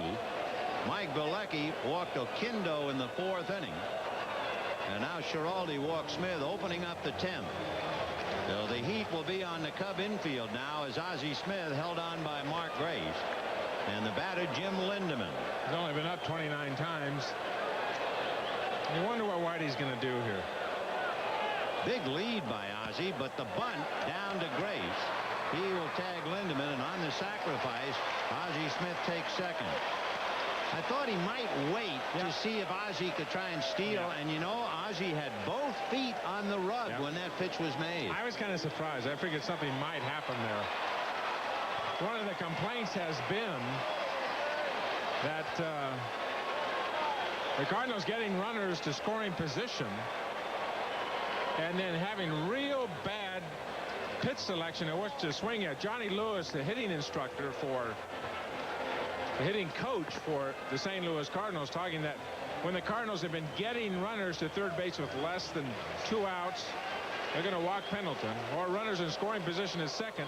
They really have had bad pitch selection, which to swing at. Really swinging at pitches out of the strike zone, not swinging at a pitch they could drive to the outfield with, say, 1 out and a runner on third base. Just not very intelligent hitting. First and second in a moment with 1 out, and Tom Brunansky will be coming up. So Ozzie Smith walks and is sacrificed to second. Pendleton gets the intentional walk, and Brunansky followed by Rod Booker. Tom Brunansky with Mitch Williams in the pen. Brunansky has popped up, flied to left, doubled on a 3-0 pitch. He lined one off the left field wall 383 feet away, and then last time up grounded out. So the Cardinals trying to win it with 2 on, 1 out in the 10th in a 5-5 tie.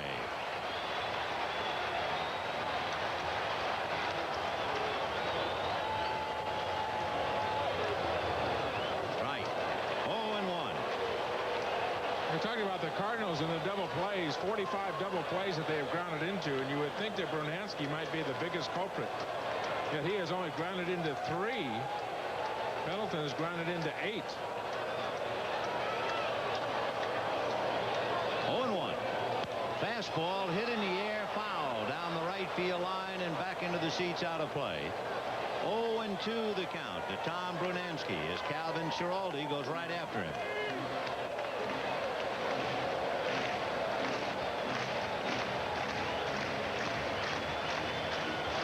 With Ozzie Smith at second with his 7 stolen bases. Terry Pendleton also runs well. He's stolen 5 out of 6.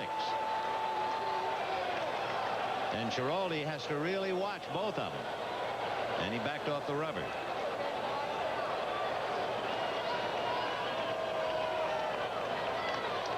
No balls and 2 strikes to Brunansky.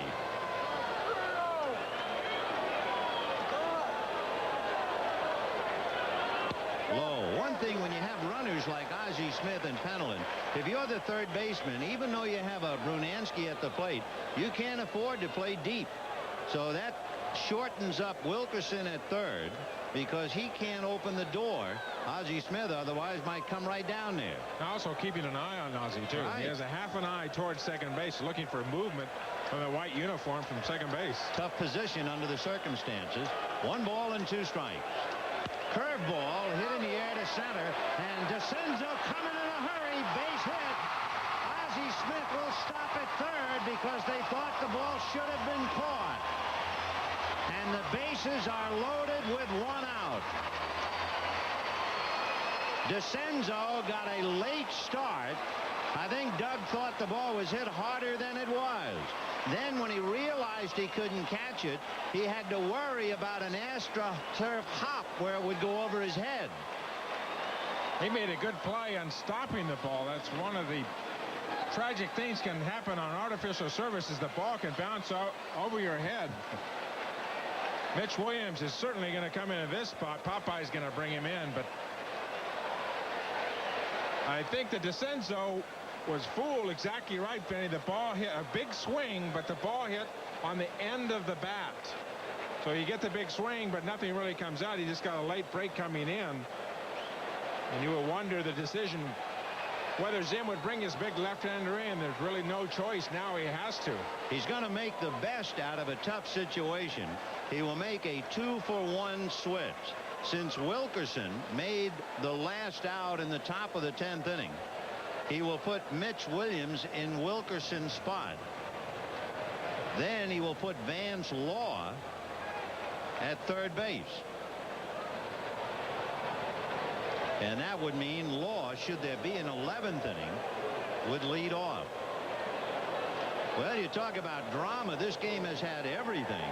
And now, on a somewhat misjudged fly ball, you not only have the bases loaded and 1 out, but you have the guy who pitches in his own words, as if his hair is on fire, Mitch Williams, the most colorful relief pitcher to come along in quite a while. I have a feeling I'm going to be hearing that phrase quite a pitching as if my hair is unreal. I think that got into your notebook. You like that one, huh? One of the more memorable Cardinal relief pitchers still works here in St. Louis, Al Raboski, the mad Hungarian who used to take walks behind the mound and talk to himself. And Mitch Williams has become an extremely colorful relief pitcher. Isn't it odd that they're both left-handed? Never mind. Huh? One of the announcers is left-handed. I refuse to accept that observation. So the bases are loaded. Rod Booker is due to be the batter. And Tom Pagnozzi, the backup catcher, will come up and hit for Booker. So Tom Pagnozzi will be the batter. Boy, you're talking about two managers that are really pulling some strings. I'm down to one player left for the Cardinals. One pitcher left for the Chicago Cubs. Here's the thing about Mitch Williams that makes it so wild, and you can look at Whitey's scorecard with all kinds of notations on it, how the defense sets up against various hitters. Mitch Williams in 26 innings has given up 25 hits and 22 walks. He pitches out of the stretch all the time. However, with one out and the bases loaded, he also has struck out more than innings pitched. He has struck out 30. And he goes head-to-head with Pagnozzi. Pagnozzi has struck out maybe 20% of the time, a little less than that. Pagnozzi followed by Pena. Ozzie Smith, the winning run 90 feet away. The infield is up, the outfield is shallow, and here we go. Swung on and fouled away. 0-1. You know, a high strikeout ratio, like you say, Vinny, 30 strikeouts in 26 innings pitched, but a lot of walks, a lot of base hits, and opponents are hitting 260 off of Mitch Williams. And that's a pretty good clip to hit your number one guy, your closer, out of the bullpen. 0-1. See that follow through as he winds up with his back to the hitter, tumbling off the mound. It's been used before like a man falling out of a tree. 1 ball and 1 strike. Fly ball to right field down the line. Going back is Webster. Even if he catches it, the game is over. Ozzie Smith tags up and scores.